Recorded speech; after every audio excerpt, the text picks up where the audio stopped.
হায় হায়, কত শপথ শুরু হবে, কত অবস্থা হবে আমাদের। তো যাই হোক, আমরা মানুষ কিন্তু শপথ ভঙ্গ করি, আল্লাহ কি শপথ ভঙ্গ করবে? যখন করবে।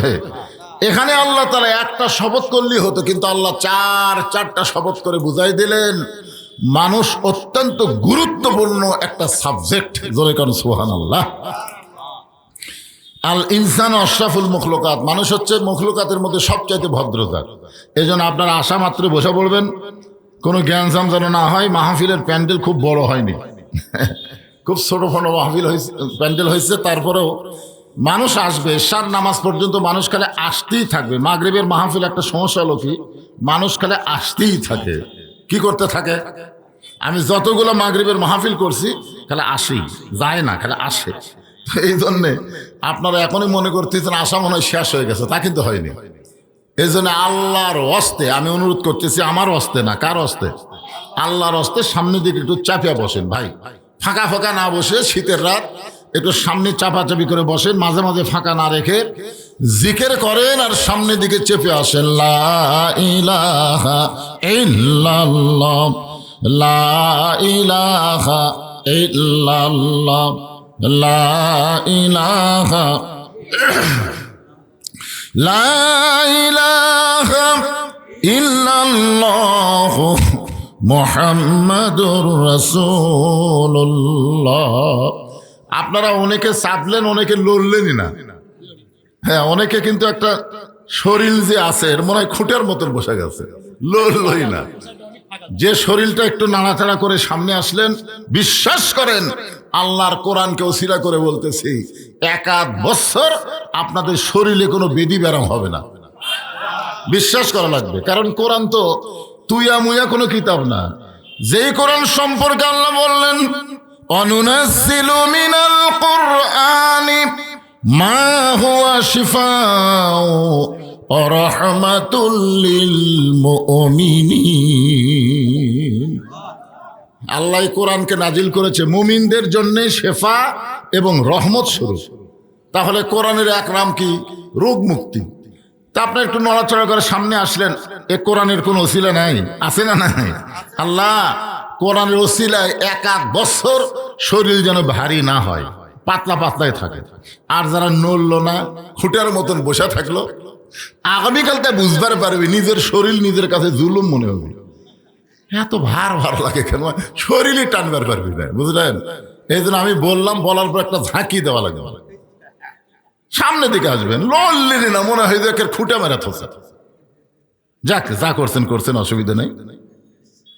অমা আলাইনা ইল্লাল বালাক, আমার যা দায়িত্ব ছিল এই বলে দিলাম। এতে যদি আপনার না নড়েন, আমার করার কিছু নেই।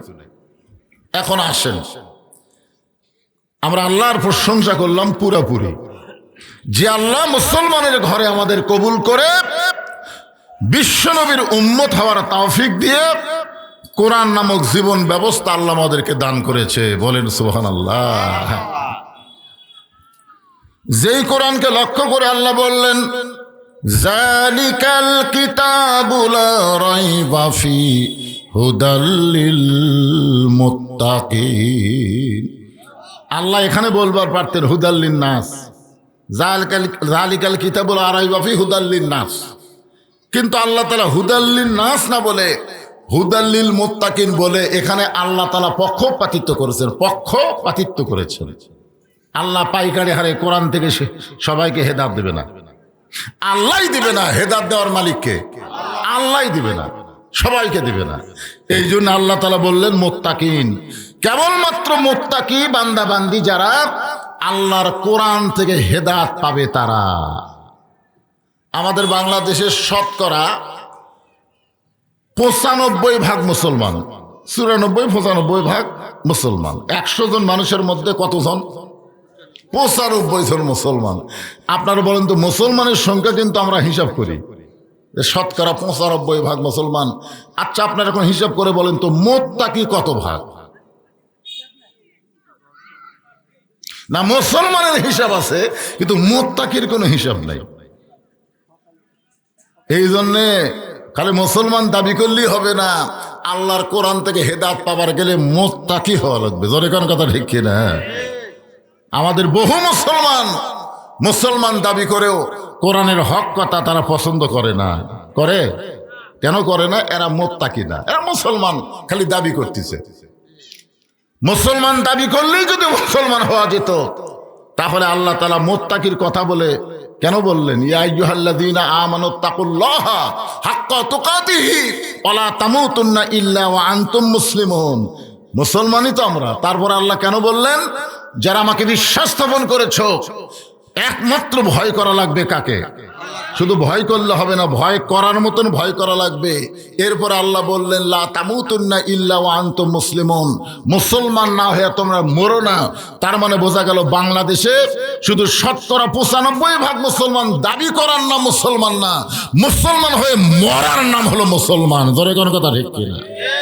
এখন আমরা কি মরছি? আমরা কি হয়ে মরবো? বর্তমান যে পরিবেশ আমাদের বাংলাদেশে চলতেছে, এই পরিবেশে যদি আমাদের মৃত্যু হয়, আপনারা হিসাব করে দেখেন তো, এখন যে পরিবেশ চলতেছে এই পরিবেশে যদি আমরা মরে যাই, মুসলমান হয়ে মরা কিন্তু সন্দেহ আছে, আছে না নাই? এমন একটা পরিবেশ আমাদের দরকার, যেই পরিবেশে মৃত্যুবরণ করলে মুসলমান হয়ে মরার ব্যাপারে কোনো সন্দেহ নাই, মুসলমান দাবি করবে, মুসলমান হয়ে মৃত্যুবরণ করবে। এই পরিবেশ কিন্তু আপাতত বাংলাদেশে নাই। ঠিক কিনা বলেন? এই যে আপনাদের কালচিবাটি মসজিদে আজান হলো, আজান দেওয়ার পরে যারা মুসলমান দাবি করে তাদের কি পুরুষ মানুষ বাড়িতে থাকা যাবে? কথা বলেন, বাড়িতে থাকা যাবে? সবাইকে আইসে? সবাই তো আসে নাই। এটা একটা মন চাই পরিবেশ, মন চাই নামাজ পড়ো না, চাই পড়ো না। একই বাড়ির মধ্যে বাপ নামাজ পড়ে, বেটা নামাজ পড়ে না, বউ নামাজ পড়ে, স্বামী নামাজ পড়ে না, দাদা পড়ে, লাতি পড়ে না।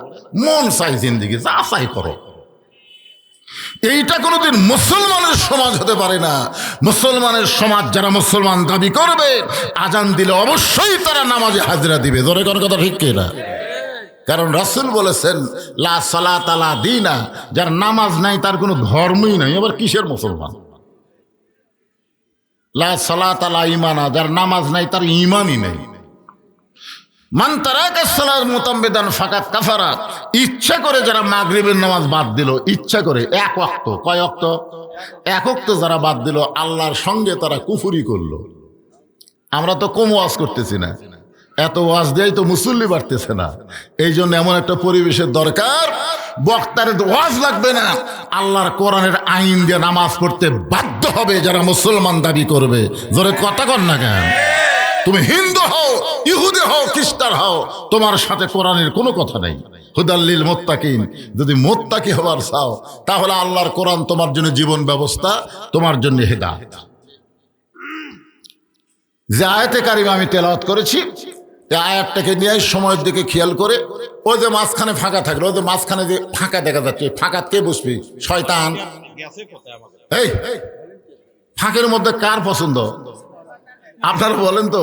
এই যে আমি যখন কোরআনের আয়াত তেলাওয়াত করব, তার আগে কি বললাম? সকলে পড়েন আউযু বিল্লাহি মিনাশ শাইতানির রাজিম। কেন বললাম? আল্লাহ কোরআনে বলেছে আমার কোরআন যখন তোমরা তেলাওয়াত করবে, শয়তান সবচাইতে বড় ধোঁকা দিবে, শয়তান ধোঁকা দিবে। এই জন্য শয়তানের সমস্ত ওয়াসওয়াসা, শয়তানের দুর্বিসন্ধি থেকে আমরা পানা চাইলাম কার কাছে? কি তেলাওয়াতের সময়? কোরআন তেলাওয়াতের সময়। কারণ শয়তান এমন কথা বলবে জানেন, যে কোরআনের প্রতি অক্ষরে 10টা করে নেকি। তুই যত কোরআন পড়বি প্রতি অক্ষরে আল্লাহ তোমাকে 10টা নেকি দিবে।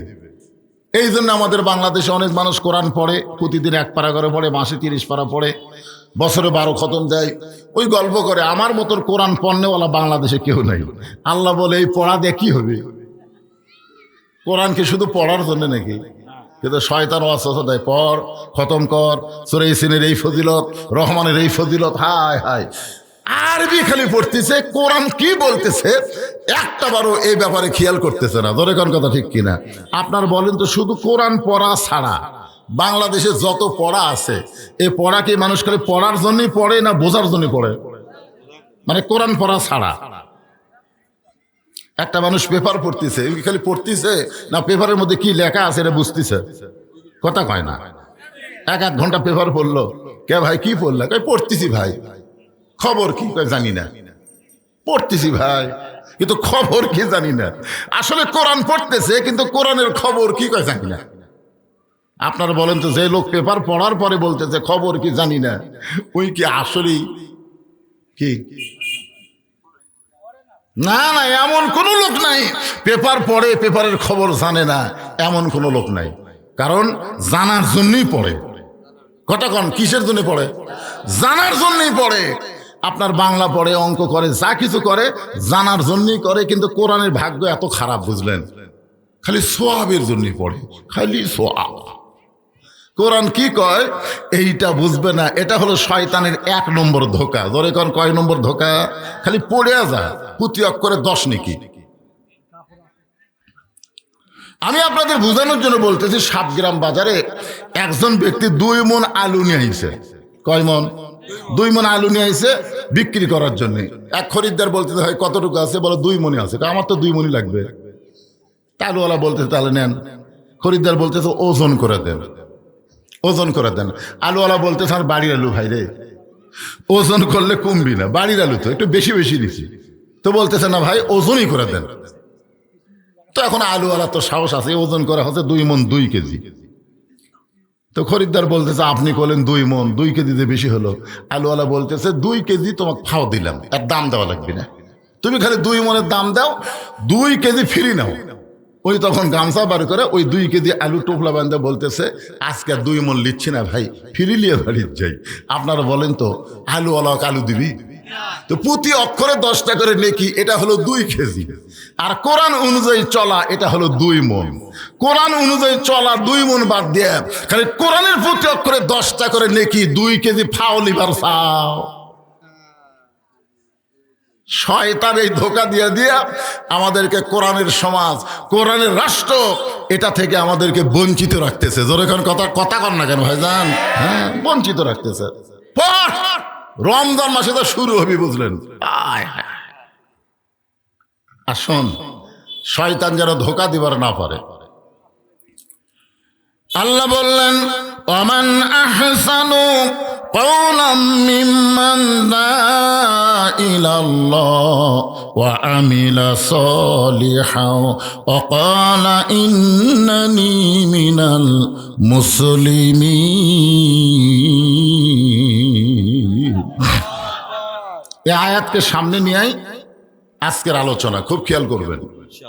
ওই ব্যক্তির চাইতে উত্তম কোনো ব্যক্তি নাই যে ব্যক্তি মানুষকে আল্লাহ রাস্তায় দাওয়াত দেয়। বর্তমান বাংলাদেশে আল্লাহ রাস্তায় দাওয়াত দেওয়ার 1 নম্বর ব্যক্তি হলো মসজিদের মুয়াজ্জিন। আপনারা বলেন তো মসজিদের মুয়াজ্জিন মানুষকে কিসের জন্য ডাকে? কথা কয় না, হাইয়া আলাস সালাহ হাইয়া আলাল ফালাহ, বোঝেন না আপনারা? তাহলে আপনারা বলেন তো মুয়াজ্জিনের চাইতে ভালো দাওয়াতকারী কে আছে? আপনারা বলেন তো মুয়াজ্জিন আজান দেয় নামাজ পড়ে না, এরকম কোন মুয়াজ্জিন আছে? কথা কয় না। তাহলে বোঝা গেল এখানে আল্লাহ বলতেছেন ও আমিলা সালিহান ওয়া ক্বালা ইন্নানি মিনাল মুসলিমিন। জি, এটা বোঝানোর জন্য বলতেছি, খুব খেয়াল করেন। কিন্তু আমাদের এলাকায় এক মুয়াজ্জিন আজান দেয় বুঝলেন, অনেক দিন থেকে আজান দিচ্ছে, কিন্তু কিছুদিন হলে মানে বছর 4-5 হলে এই যখন মুয়াজ্জিন আজান দেয় তখন কতগুলো কুত্তে মসজিদের কাছে যায়। যতক্ষণ আজান চলে ততক্ষণ কুত্তা গেলে হু তো মুয়াজ্জিন তো চিন্তা করলো কেরি এই আমি আজান দিই, কুত্তা এরকম খেপে খেপে। তো মুয়াজ্জিন একদিন আমারে কইলো হুজুর, এই যে আমি যখন আজান শুরু করি তখন কুত্তা এসে করে, এর কারণ কি? আমি বললাম ভাই রে কি কারণ? কেন আপনি আলেম মানুষ ওয়াজ নসিহত করেন, তাহলে আপনি কোনো কারণ জানেন না। আমি অনেক চিন্তা করে বললাম মুয়াজ্জিন সাহেব আপনি যে আজান দেন আপনার ছেলে কয়জন? তো কয় হুজুর 2টা ছেলে। তো আপনি যে আজান দেন আপনার ছেলেরা নামাজ পড়ে? তখন বলতেছে হুজুর এই 2টাই শয়তান হুজুর, নামাজ পড়ে না। তা আমি কইলাম আল্লাহ কোরআনে বলেছেন কু আনফুসাকুম ওয়া আহলিকুম নারা, জাহান্নামের আগুন থেকে বাঁচবার গেলে একলা বাঁচলে হবে না, আহাল পরিবার নিয়ে বাঁচা লাগবে। তুমি নিজে আজান দাও তোমার বেটা নামাজ পড়ে না, এটা কুত্তের সহ্য হচ্ছে না। এই জন্য কুত্তা লোকমা দিচ্ছে, তোর এখন কি দিচ্ছে? খালি আজান দিলে হবে না, আজান দেওয়ার আগে আরে বাবা ইশারা দেখাম করো, তো ইশারা দেখাম করো, কোনো কথাবার্তা বলো না। এখন যে আয়াতে কারিমা তেলাওয়াত করলাম, ওই ব্যক্তির চাইতে উত্তম কোনো ব্যক্তি নাই যে ব্যক্তি আল্লাহ রাস্তায় মানুষকে দাওয়াত দেয়। এরপরে বলতেছো আমিলা সালিহান। আপনারা বলেন তো, পৃথিবীতে যত আমল আছে সবচাইতে ভালো আমল হলো মানুষকে আল্লাহ রাস্তায় ডাকা। ও আমিলুস সালিহা মানে নেক আমল। নেক আমলের মধ্যে 1 নম্বর আমল হলো আজান দেওয়া। আজান দেওয়া শুধু মসজিদে আজান দেওয়া না, অন্যায়ের বিরুদ্ধে আজান দেওয়া, এটাও হলো নেক আমল। অন্যায়ের বিরুদ্ধে আজান দেওয়া। এখন হয়তো বলবেন হুজুর অন্যায়ের বিরুদ্ধে আজানটা কেমন?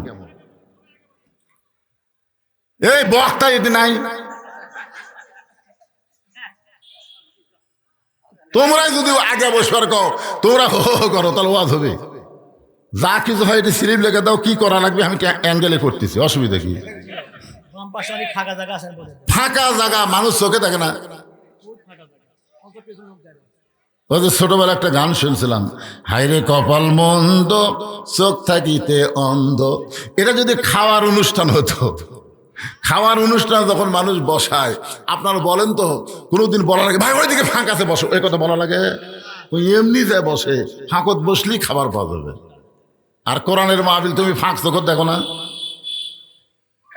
কানার ভাগ্যে ধন মিলে না, সামনে পড়ে আছে সোনা, কানা দেখতে পায় না, মাটি মনে করে ফাইলা দেয়, হাতে তুলে নেয় না।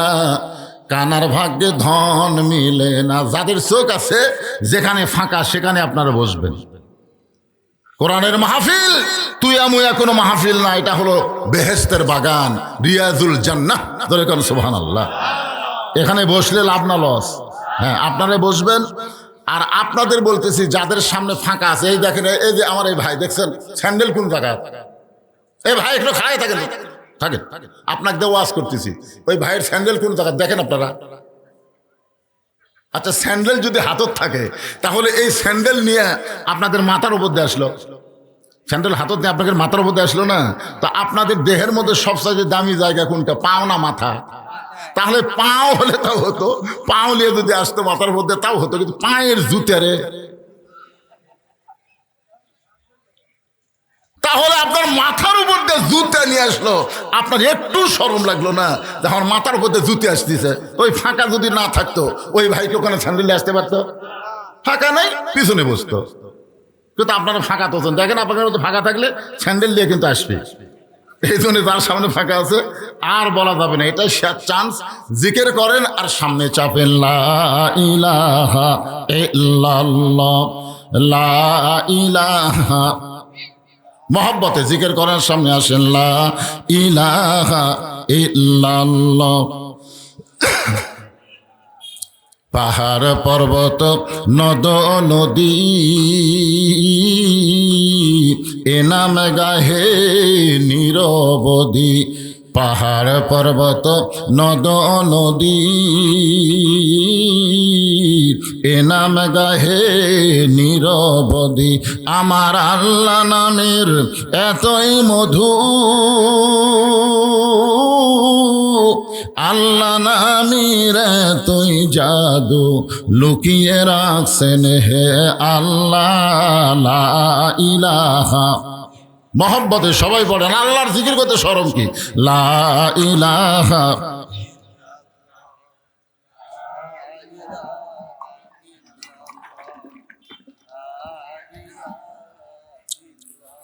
লা ইলাহা ইল্লাল্লাহু মুহাম্মাদুর রাসূলুল্লাহ। আমি ছাত্র জীবনে একবার মাস্তানি দেখছি, জিকির কাক কয়, মাহাস্তান। আপনারা এতগুলো মরদ মানুষ কলেমার জিকির, তাও প্যান প্যান করতেছেন। ওরা কলেমার জিকির করে, ওরকে জিকির হলো আমার দয়াল বা। জিকির কি রহমানি না শয়তানি? আর আপনার রহমতের আল্লাহর জিকির করতেছেন, বল নাই। আসেন, আল্লাহ বলতেছেন ওই ব্যক্তির চাইতে উত্তম কোনো ব্যক্তি নাই যে ব্যক্তি আল্লাহ রাস্তায় মানুষকে দাওয়াত দেয়। শুধু দাওয়াত দেয় না, সে নিজে আমল করে। শুধু নিজে আমল করলে হবে না, সে মুসলমান হিসাবে জনগণের কাছে পরিচয় দেয়। সমস্যা হলো আমাদের বগুড়া সাতমাথায়, আপনি কোনোদিন সকালবেলা গেছেন বগুড়া সাতমাথা? সকালবেলা গিয়ে দেখবেন ওখানে কিছু লোক জিকির করে সাতমাথা। সে জিকিরটা এরকম ঢাকা ঢাকা ঢাকা ঢাকা ঢাকা ঢাকা ঢাকা ঢাকা ঢাকা ঢাকা ঢাকা ঢাকা জিকির করে। এমন ভাবে জিকির করতেছে, একজন আজগাই 16 ডিসেম্বর চলতেছে, এখন কথা ঠিক কি না, একজন দৌড়ে এসে ওরা হাত ধরা বলতেছে, এই রাজাকারের বাচ্চা, এই যে জিকির করতেছে ওরা হাত ধরা কয় রাজাকারের বাচ্চা। তো ভাই আমি রাজাকারের বাচ্চা কেমনে হলাম? কে রে পাগল, বগুড়ার মাটিতে দাঁড়িয়ে তুই ঢাকার জিকির করিস কেন? জিকির যদি করবার চাস বগুড়া বগুড়া বগুড়া বগুড়া বগুড়া বগুড়া জিকির কর। তুই বগুড়ার মাটিতে দাঁড়ায় ঢাকার জিকির করিস। আজকে যখন আমরা কোরআনের হক কথা বলি, মানুষকে দুনিয়া থেকে যখন জান্নাতে যাওয়ার কথা বলি, কিভাবে জান্নাতে যাওয়া যায়, তখন কতগুলো মানুষ বলে আমরা রাজাকার। ধরে এখন কথা ঠিক কিনা? আপনি কি দুনিয়াতে থাকবেন? যেভাবে মশান লিচ্ছেন মনে হচ্ছে কি যেন করে ফেলে দিচ্ছেন। 16ই ডিসেম্বর যেভাবে নাচতেছেন, গান গাচ্ছেন, 16ই ডিসেম্বরকে বিজয় দিবস পালন করতেছেন।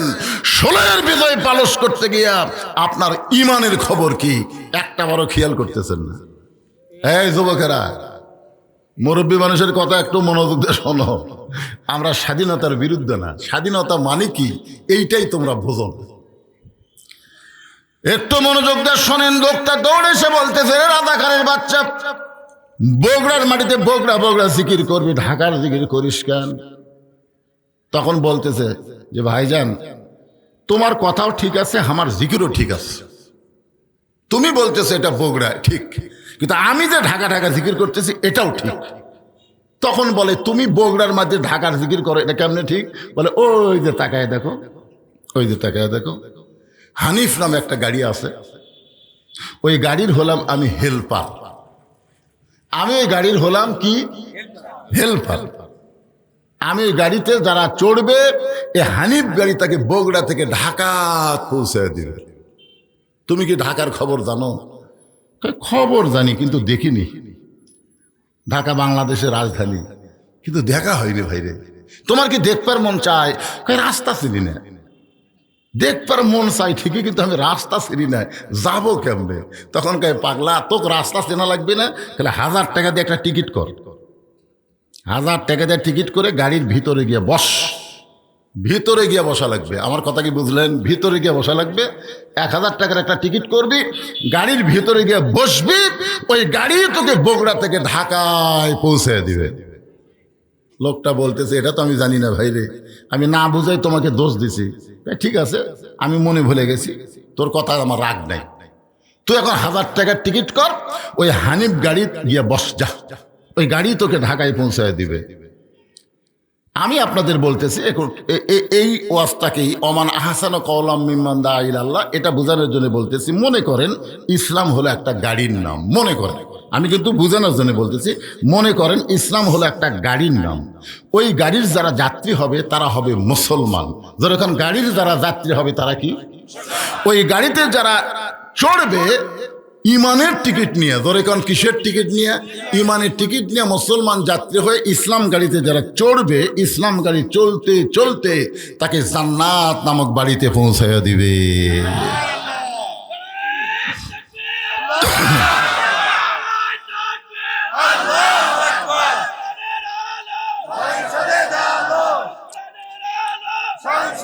লিল্লাহে তাকবীর।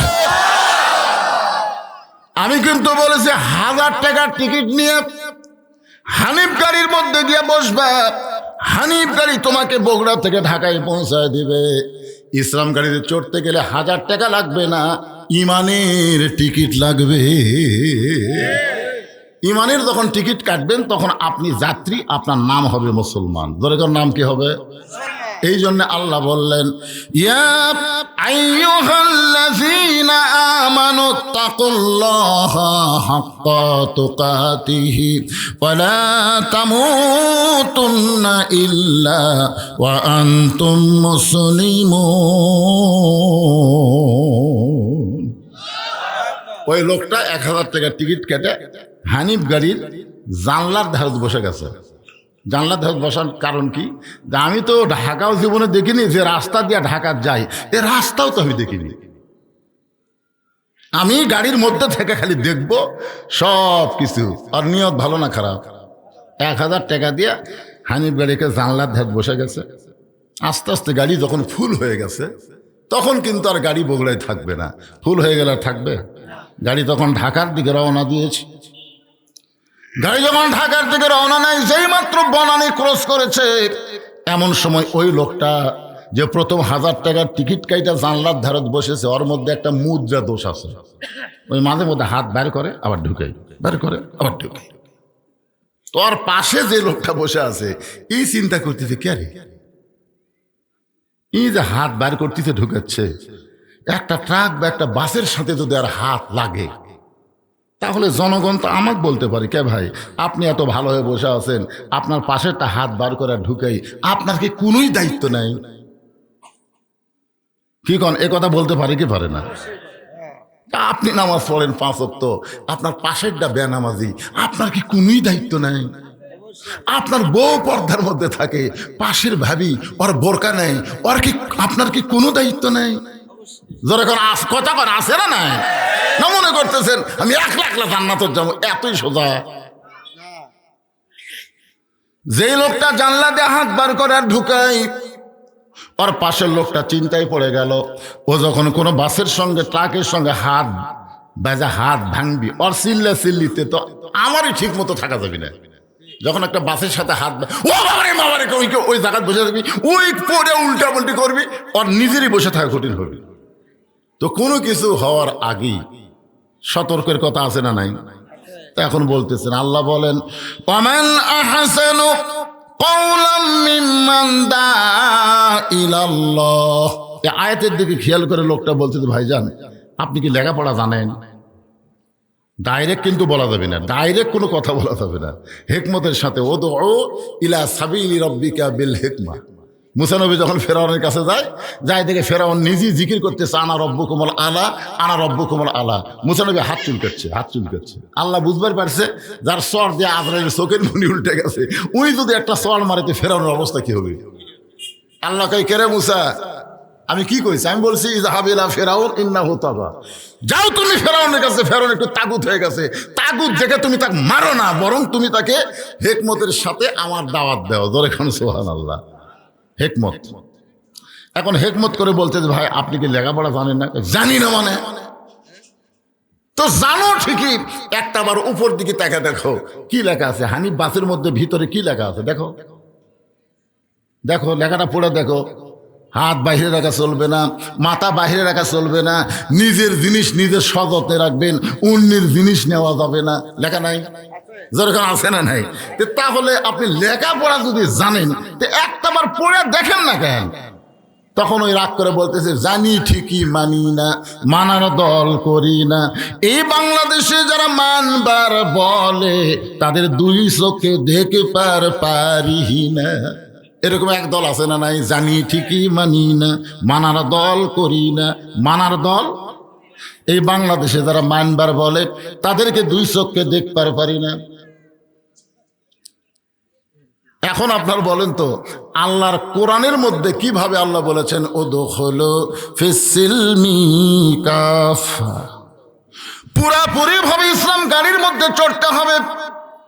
ইসলাম গাড়িতে আপনি চড়বেন, কিন্তু পুরাপুরি চলবেন না। মশারির মধ্যে যখন আপনি থাকবেন পুরাপুরি থাকবেন।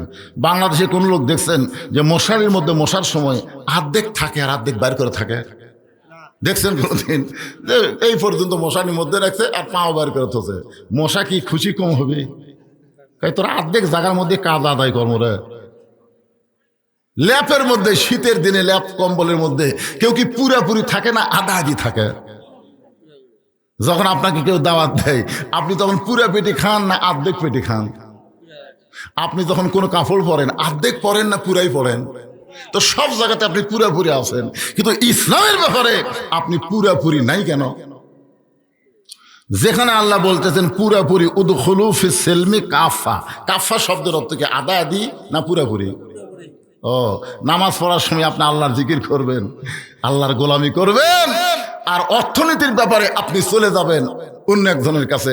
রাজনীতির ব্যাপারে মনে হয় আল্লাহ কিছুই বলেনি। 13 বছর নবী মক্কায় কলেমার দাওয়াত দিছে। হিজরত করে মদিনায় যাওয়ার পরে নবী কিন্তু শুধু নবী ছিলেন না, নবী ছিলেন মদিনার রাষ্ট্রপতি। জোরে কোন কথা ঠিক কি না? কোরআন শরীফের মধ্যে আল্লাহ তো সূরা দিলেন, তাবারাকাল্লাযী বিয়াদিহিল মুলকু ওয়া হুয়া আলা কুল্লি শাইইন কাদির। গোটা পৃথিবীর রাজত্ব কর্তৃত্ব মালিকানা কার হাতে? সমস্ত ক্ষমতার মালিককে। এক হাদিস সাহেব বলতে, হুজুর আপনারা যে ওয়াজ দুটাই খালি রাজনীতি করেন, এটা ছাড়া ওয়াজ করা যায় না? তা আমি কোনো হাদিস সাহেব, আমি ওয়াজে ওটা রাজনীতি করতেছি আর আপনি হজ করবার যা করলেন।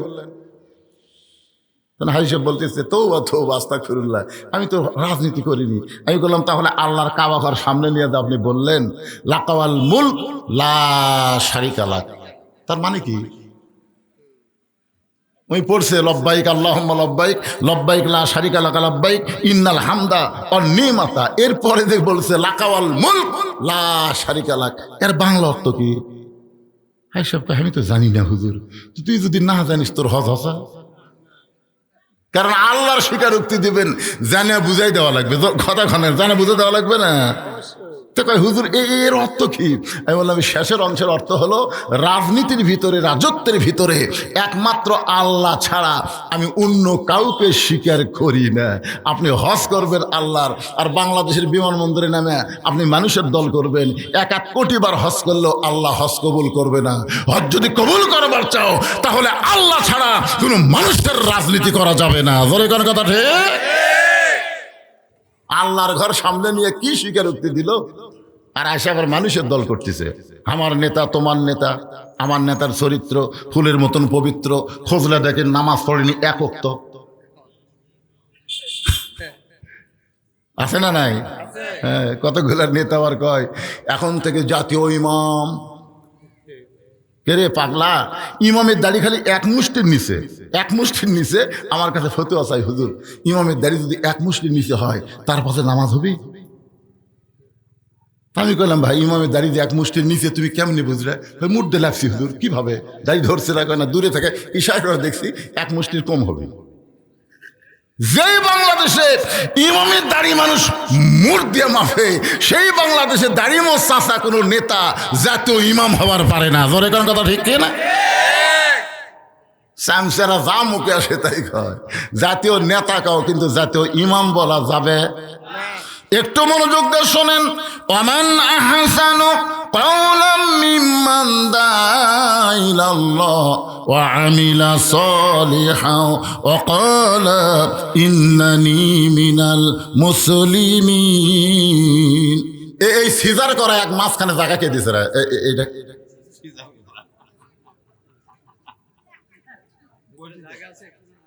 শোনেন, সিজার করা বাচ্চারা হচ্ছে অস্থির। অস্থির বাচ্চা হওয়ার কারণ হলো ডাক্তার পেট কাটা দেখে আর ঘুমই ভাঙেনি। তো ঘুম না ভাঙ্গা ছেলে কি করবি, তখন ওই পেটের মধ্যে বাইর করে এরকম একটা ঝাঁকি দেয়, বুঝলেন? এরকম মাথার উপর একটা ঘুরেন দেয়, ওই ঘুরানের চোটে করে কান্দা ওঠে, আর মাথার যে ঝাঁকি খায় এই ঝাঁকির চোটে দুনিয়াতে এসে ওই মোবাইল ছাড়া ভাত খায় না, মোবাইল ছাড়া কান্না থামায় না, ওই এক জায়গায় বেশিক্ষণ থাকতেও পারে না। এই সিজার করা বাচ্চারা হলো এইরকম। আচ্ছা, এক মাঝখান থেকে ওটা লিখবি খেয়ে এখনই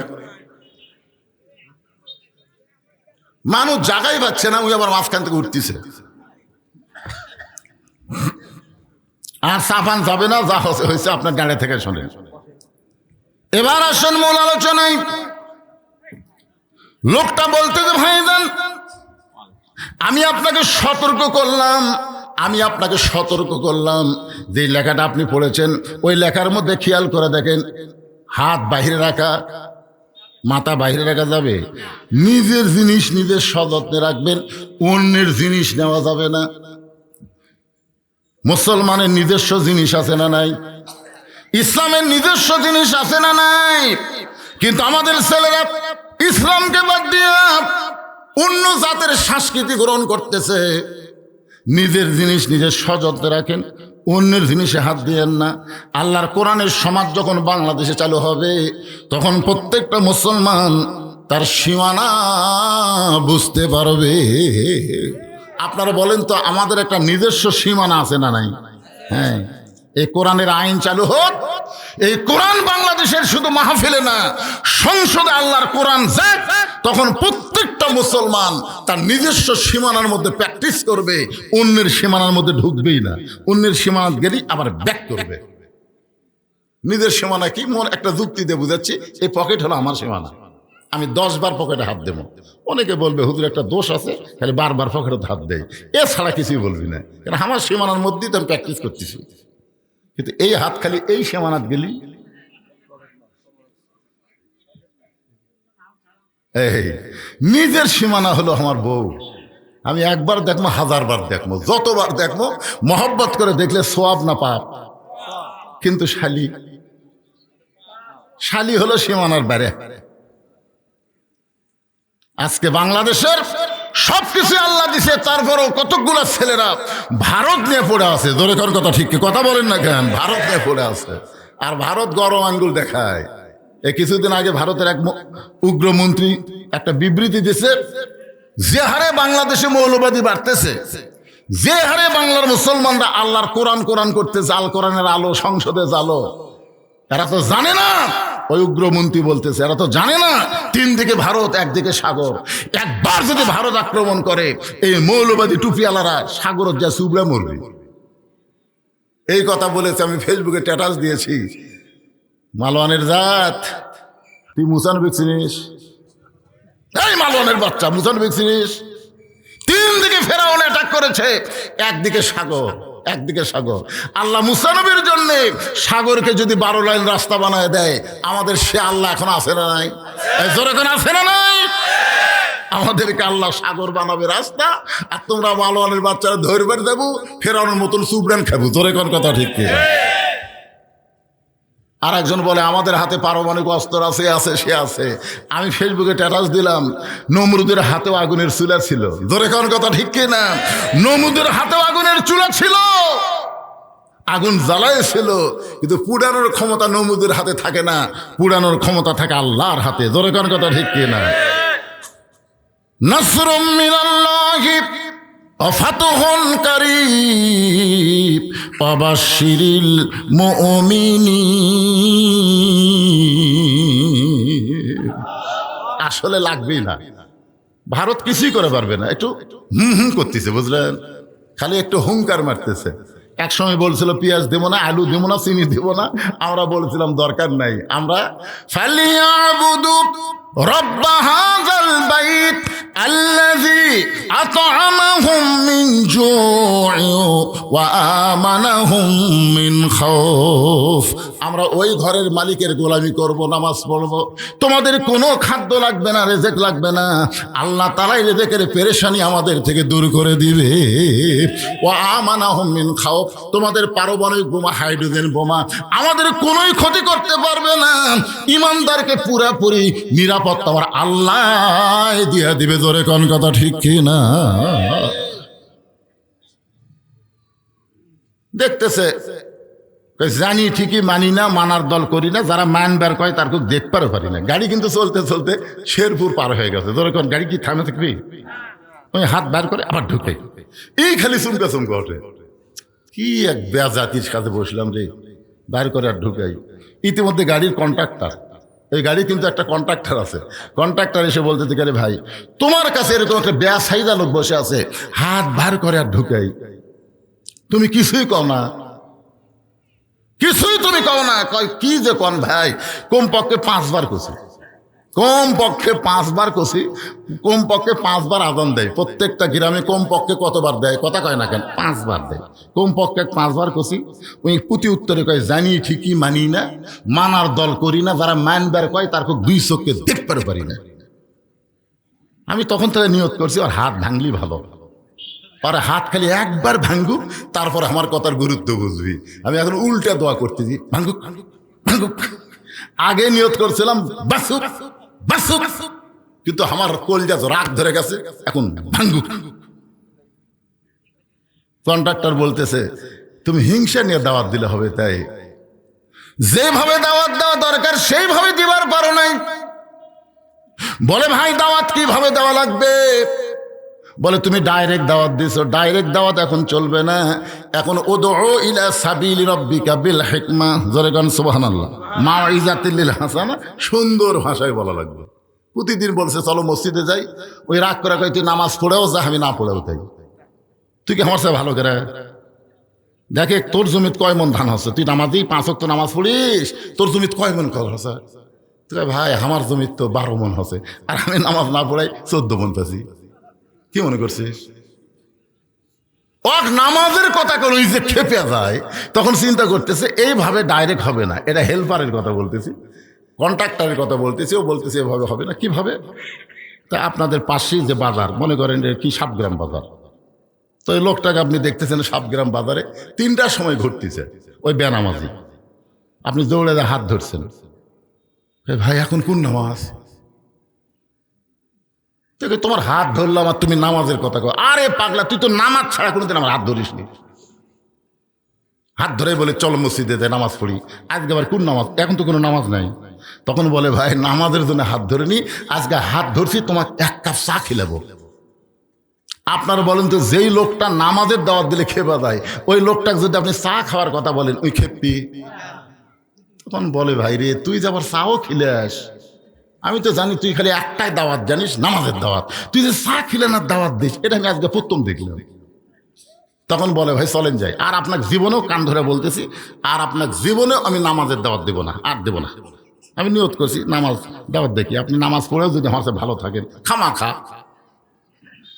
এখন চা স্টলে নিয়ে গেছে, দোকানদারকে বলতে যে পেঁয়াজি দাও, নিমকি দাও, আরো কি ভালো ভালো আছে দাও। বেনামাজি বলতে যে ভাইজান চা খাওয়ার কথা বলে নিয়ে আসি, এত কেন? বলে খান ভাই, নিয়ত করছি 50 টাকা খেলাবো। আমি আজকে নিয়ত করছি আপনাকে 50 টাকা খাওয়াবো। যেই মাত্র 40 টাকা হয়েছে, যেই মাত্র 40 টাকা খাওয়া হয়েছে, এমন সময় 7 গ্রাম মসজিদ থেকে আসরের নামাজের আজান। 40 টাকা খাওয়া মাত্রই আসরের নামাজের আজান। বলতে ভাই নিয়ত করছিলাম 50 টাকা খাওয়াবো রে, কিন্তু এই মুয়াজ্জিনের আক্কেল নেই। তার 5টা মিনিট পরে আজান দিলে কি হবে? আর 5টা মিনিট পরে আজান দেখ, তাহলে আমার নিয়ত পুরো হয়। এই 40 খিলাতেই যে আজান দিল। আমি নামাজ পড়ি ভাইজান, আপনি যান এই চেয়ার ছাড়েন না, আপনি এখানে বসে থাকবেন। আমি খালি আসরের নামাজ বেশি সময় লাগবে না, 4 রাকাত ফরজ নামাজ 5-10 মিনিট লাগবে। আমি পরে আসে আবার আপনার 10 টাকার চা খেলাম। এই কথা বলে যখন নামাজে যাবার চায়, বেনামাজি খফ করে হাত ধরছে। বেনামাজি হাত ধরে বলতে যে ভাইজান আজকে কি আপনি নামাজের কথা বলবেন না? বলে এর আগে বহুদিন নামাজের কথা বলছি, তুমি নামাজের কথা শুনলে যে রাগ করো, সেদিন থেকে নিয়ত করেছি আর কোনোদিন নামাজের কথা বলবো না। লোকটা বলে পাগল, এতদিন খালি খালি নামাজের দাওয়াত দিছো, আজকে আমার পিছনে 50 টাকা খরচ করবা, 40 টাকা খরচ অটোমেটিক করেই ফেলেছো, খালি বলে দেখো। তুমি কি মনে করো আমার বিবেক কুত্তে পেশা করছে? এতদিন খালি খালি আমাদের কথা কছো, আমার কানত যা রাগ লেগেছে ভাই। আজকে 40 টাকা খরচ করছো, আরো 10 টাকা খাওয়াবা, খালি কইয়া দেখো। আর আল্লাহর জন্য না হোক, তোমার জন্য কি 1 ওয়াক্ত নামাজ আমি পড়া পারবো না? তুমি কি মনে করছো আমার মধ্যে কি মানবতা না? খালি বলে দেখো। তখন মনে হয় না আল্লাহ আল্লাহ মনে হয় কি? তখন বলতে যে ভাইজান তাহলে চলো মসজিদের দিকে যাই। মসজিদের দিকে যখন নামাজি বেনামাজিকে রওনা দেয়, আর কানে কানে ফিস ফিস করে বলতে যে ভাই এতদিন নামাজের কথা বললি, তুমি যে রাগ করো, আজকে আর একটা কথা যোগ করা লাগবে। বলে আবার কি যোগ করবা? বলে ওযু করা লাগবে। বেনামাজি বলতেছে যদি বলে গোসল করা লাগবে তাও করলাম। তুই কি মনে করিস তোর জন্য এক ওয়াক্ত নামাজ পড়বার পারবো না? ওযু করার পরে এবার নামাজি বলতেছে, ভাইজান আল্লাহর ঘরের মধ্যে ঢুকতে চান, নিজের ইচ্ছায় ঢোকা যাবে না, আল্লাহর হুকুমে ঢুকতে হবে। জবান খুলে একটা দোয়া পড়ো, আল্লাহুম্মা আফতাহ লি আবওয়াবা রাহমাতিক। শুধু দোয়া পড়লে হবে না, ডান পা দিয়ে মসজিদের মধ্যে ঢোকো। এবার দোয়া পড়ে ডান পায়ে মসজিদের মধ্যে যেই মাত্র নামাজি ঢুকেছে, নামাজি খুব জোরে জোরে সামনে কাতারে গিয়ে আল্লাহর সঙ্গে যোগাযোগ করে বলতেছে, আল্লাহ আমার দায়িত্ব হলো দাওয়াত দেওয়া, আর তোমার দায়িত্ব হলো হেদায়েত দেওয়া।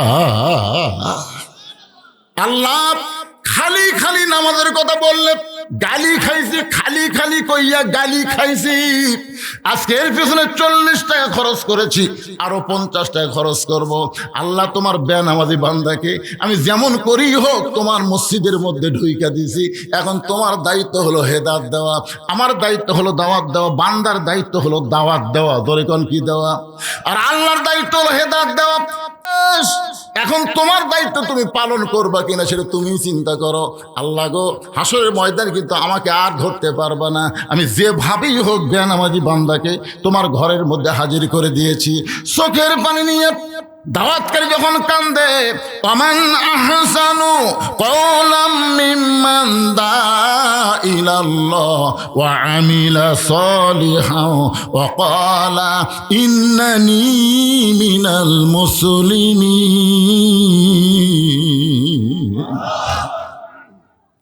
আসরের নামাজ, কোন নামাজ? আসরের নামাজ। এখানে আল্লাহর কাছে বারবার বলতেছে, আল্লাহ আল্লাহ আমার কাম কিন্তু শেষ, তুমি তো আমাকে ধরবে আর পারবে না, কারণ আমার দায়িত্বই শেষ। আমার দায়িত্ব হলো দাওয়াত দেওয়া, আর তোমার দায়িত্ব হলো হেদায়েত দেওয়া। এমন দোয়া করা করছে, আপনি বলেন তো দোয়া খালি করছে না কাম করছে? কাম করার পরে তারপরে দোয়া, এ দোয়াটা আল্লাহ কবুল করছে। নামাজ শেষ হয়ে গেলে বলতেছে, ভাইজান ভাইজান 10 টাকা কিন্তু বাকি আছে, 40 টাকা খাওয়াছি ভাই, এখনো 10 টাকা বাকি আছে, চলেন যাই। ওই ওঠে না, চলেন ভাই। আরে পাগল, এত বাড়াবাড়ি করিস করে। নামাজি কয়, কি রে ভাই, আরে নামাজের মধ্যে যে এমন শান্তি জীবনে কোনোদিন বুঝিনি রে। আপনার বলেন তো নামাজের মধ্যে শান্তি আছে না নাই? কেমন শান্তি! আল্লাহ কেন বললেন ইন্না সালাতি ওয়া নুসুকি ওয়া মাহইয়ায়া ওয়া মামাতি লিল্লাহি রাব্বিল আলামিন। আপনারা বলেন তো নামাজ কার জন্যে? সবাই বলেন, এটা কি আমার কথা না আল্লাহর কোরআনের কথা? নামাজ কার জন্যে? কুরবানি কার জন্যে? বেঁচে থাকা কার জন্যে? মরে যাওয়া কার জন্যে? এখানে আল্লাহ 4টা কথা বলেছেন, এই 4টাই হলো আল্লাহর জন্যে। আমরা অনেক মানুষ কিন্তু নামাজ পড়া জান্নাত চাই, নামাজ পড়া দোয়া করে আল্লাহুম্মা ইন্না নাসআলুকাল জান্নাতা নাউযু বিকা মিনান নাহার। এইটা বোঝানোর জন্য একটা হাদিস এবং ঘটনা আপনাদের সামনে নকল করতেছি। হযরত আলী রাদিয়াল্লাহু তাআলা ইশার নামাজ পড়ার পরে আল্লাহ রাসূলকে বললেন, ইয়া রাসূলুল্লাহ, এই দুনিয়াতে 10 জনকে জান্নাতের সুসংবাদ দেওয়া হয়েছে। সবাই তো জান্নাত পাবে, নবীর সাহাবীরা সবাই কি পাবে? জান্নাত পাবে। রাদিয়াল্লাহু আনহুম ওয়া রাদু আন যালিকা লিমান খাশিয়া রাব্বা। আল্লাহ কোরআনের মধ্যে বলেছেন, রাদিয়াল্লাহু তাআলা আনহু যাদের পিছনে আছে তাদেরকে আল্লাহ শুধু জান্নাতই দিবে না, তাদেরকে বিনা হিসাবে জান্নাত দিয়ে দিবে। জোরে কোন সুবহানাল্লাহ। তাহলে নবীর প্রত্যেকটা সাহাবীরা কি? এরপরও 10টা কথা আছে না নাই? 10টার কথা আছে না নাই? 1 নম্বর কে আবু বকর, 2 নম্বর হলো ওমর, 3 নম্বর হলো ওসমান, 4 নম্বর হযরত আলী, 5 নম্বর আব্দুর রহমান ইবনে আওফ, 6 নম্বর হলো জুবাইর, 7 নম্বর তালহা, 8 নম্বর সাদ ইবনে আবি ওয়াক্কাস, 9 নম্বর হলো আবু সাইদ, আর 10 নম্বর হলো ওবাদা ইবনুল জাররাহ। এই 10 জনই হলেন আশারে মুবাশশারা। আশারে মুবাশশারা মানে এই 10 জনকে জান্নাতের সুসংবাদ দেওয়া হয়েছে। সুবহানাল্লাহ কোন না কেন? তো হযরত আলী ঈশার নামাজ পড়ার পরে বলতেছি, ইয়া রাসূলুল্লাহ, জান্নাতের সুসংবাদ প্রাপ্ত 10 জন সাহাবীর মধ্যে আমি আছি। আপনার কোন তো আলী কি মূর্খ না জ্ঞানী? তো রাসূল বলতেছে, আলী তুমি নাই, তুমি কি তোমার নাম শোনোনি? তুমি তো 4 নম্বরে আছো। আলী বলতেছে, হুজুর আমি যদি জান্নাতের সার্টিফিকেট পাওয়া 4 নম্বর ব্যক্তি হই, এখন থেকে যদি আমি নামাজ না পড়ি, মানে জান্নাতের সার্টিফিকেট পেয়েই গেছি, এখন থেকে যদি আমি নামাজ না পড়ি এরপরেও কি আল্লাহ আমাকে জান্নাত দিবে? তখন আল্লাহ রাসূল একটু মুচকি হাসিতে বলেন, আলী তুমি যদি নামাজ বাদ দাও আল্লাহ তোমাকে জান্নাত থেকে বাদ দিবে না। সুবহানাল্লাহ। আলী বলছে যে হুজুর 5 ওয়াক্ত নামাজের মধ্যে এই ফজরের নামাজ আমার খুবই কষ্ট লাগে। 5 ওয়াক্ত নামাজের মধ্যে কোন নামাজ কষ্ট লাগে? ফজরের নামাজ কষ্ট লাগে। আজ থেকে যদি আমি ফজরের নামাজ বাদ দেই এরপরেও কি আল্লাহ আমাকে জান্নাত দিবে? আল্লাহ রাসূল বলে, আলী শুধু ফজর বাদ না, তুমি সব যদি বাদ দাও এরপরে আল্লাহ তোমাকে জান্নাত থেকে বাদ দিবে না। যাও যাও। হয়তো আলী বলছে যে হুজুর একদিনে তো আর সব বাদ দেওয়া যাবে না, আজ থেকে ফজরই বাদ দেওয়ার নিয়ত করে বের হলাম। এই কথা বলে যখন আলী চলে যাচ্ছে, আবু বকর বলে, ইয়া রাসূলুল্লাহ, হযরত আলী এত বড় বেয়াদবি করলো আর আপনি কিছুই বললেন না, আপনি কিছুই বললেন না। রাসূল বললেন, আবু বকর, নামাজ যদি জান্নাতের জন্য হয় তাহলে আলী নামাজ বাদ দিবার পারবে, আর নামাজ যদি আল্লাহর জন্য হয় আলী গোটা দুনিয়া বাদ দেবে, কিন্তু এক ওয়াক্ত নামাজ বাদ দিবে না। আপনার বলেন তো নামাজ কার জন্যে? যে আয়াতে কারিমা তেলাওয়াত করলাম এখানে আল্লাহ বলতেছেন, ইন্না সালাতি ওয়া নুসুকি ওয়া মাহইয়ায়া ওয়া মামাতি লিল্লাহি রাব্বিল আলামিন। এশার নামাজ পড়ে হযরত আলী চলে আসলেন বাড়িতে। বাড়ির দরজায় প্রতিদিন হযরত আলী সালাম দেয়। আল্লাহ রাসূল বলেছেন, তোমরা যখন বাড়িতে যাবে ওই বাড়ির দরজা বরাবর তোমরা সালাম দিবা। যদি সালামের উত্তর নাও পাও তারপরে বাড়ির উপরে আল্লাহ রহমত বর্ষণ করবে। আপনারা বলেন তো, আমরা কবরের পাশে দিয়ে যখন যাই সালাম পাওয়ার নিয়তে দেই, কথা কয় সালাম পাওয়ার নিয়তে দেই। আচ্ছা, যদি কেউ উত্তর দেয় তাহলে আপনার গতি কেমন হবে? না, সালাম দেওয়া কি, কথা কয় না বারে, সালাম দেওয়া কি, উত্তর দেওয়া কি? এখন তো গোরস্থানে আপনি সালাম দিচ্ছেন, যদি উত্তর পাওয়ার নিয়তে দেন আর একটা মরা মানুষ যদি ওয়ালাইকুম আসসালাম, মানুষের থাকবি না, 80 মাইল বেগে দৌড়াবি ভাই। এরপরে আমরা সালাম দেই। সালাম একটা দোয়ার নাম। আল্লাহ রাসূল বলেছেন, কোন বাড়ির দরজায় যখন যাবে কলিং বেলে চাপনে দিয়ে দরজা ধাক্কা ধাক্কি না করে সর্বপ্রথম একটা সুন্নত হলো আসসালামু আলাইকুম ইয়া আহলাল বাইত। এই বাড়ির মধ্যে যারা আছে সকলের প্রতি আল্লাহ রহমত বর্ষিত হোক, জোরে কোন সুবহানাল্লাহ।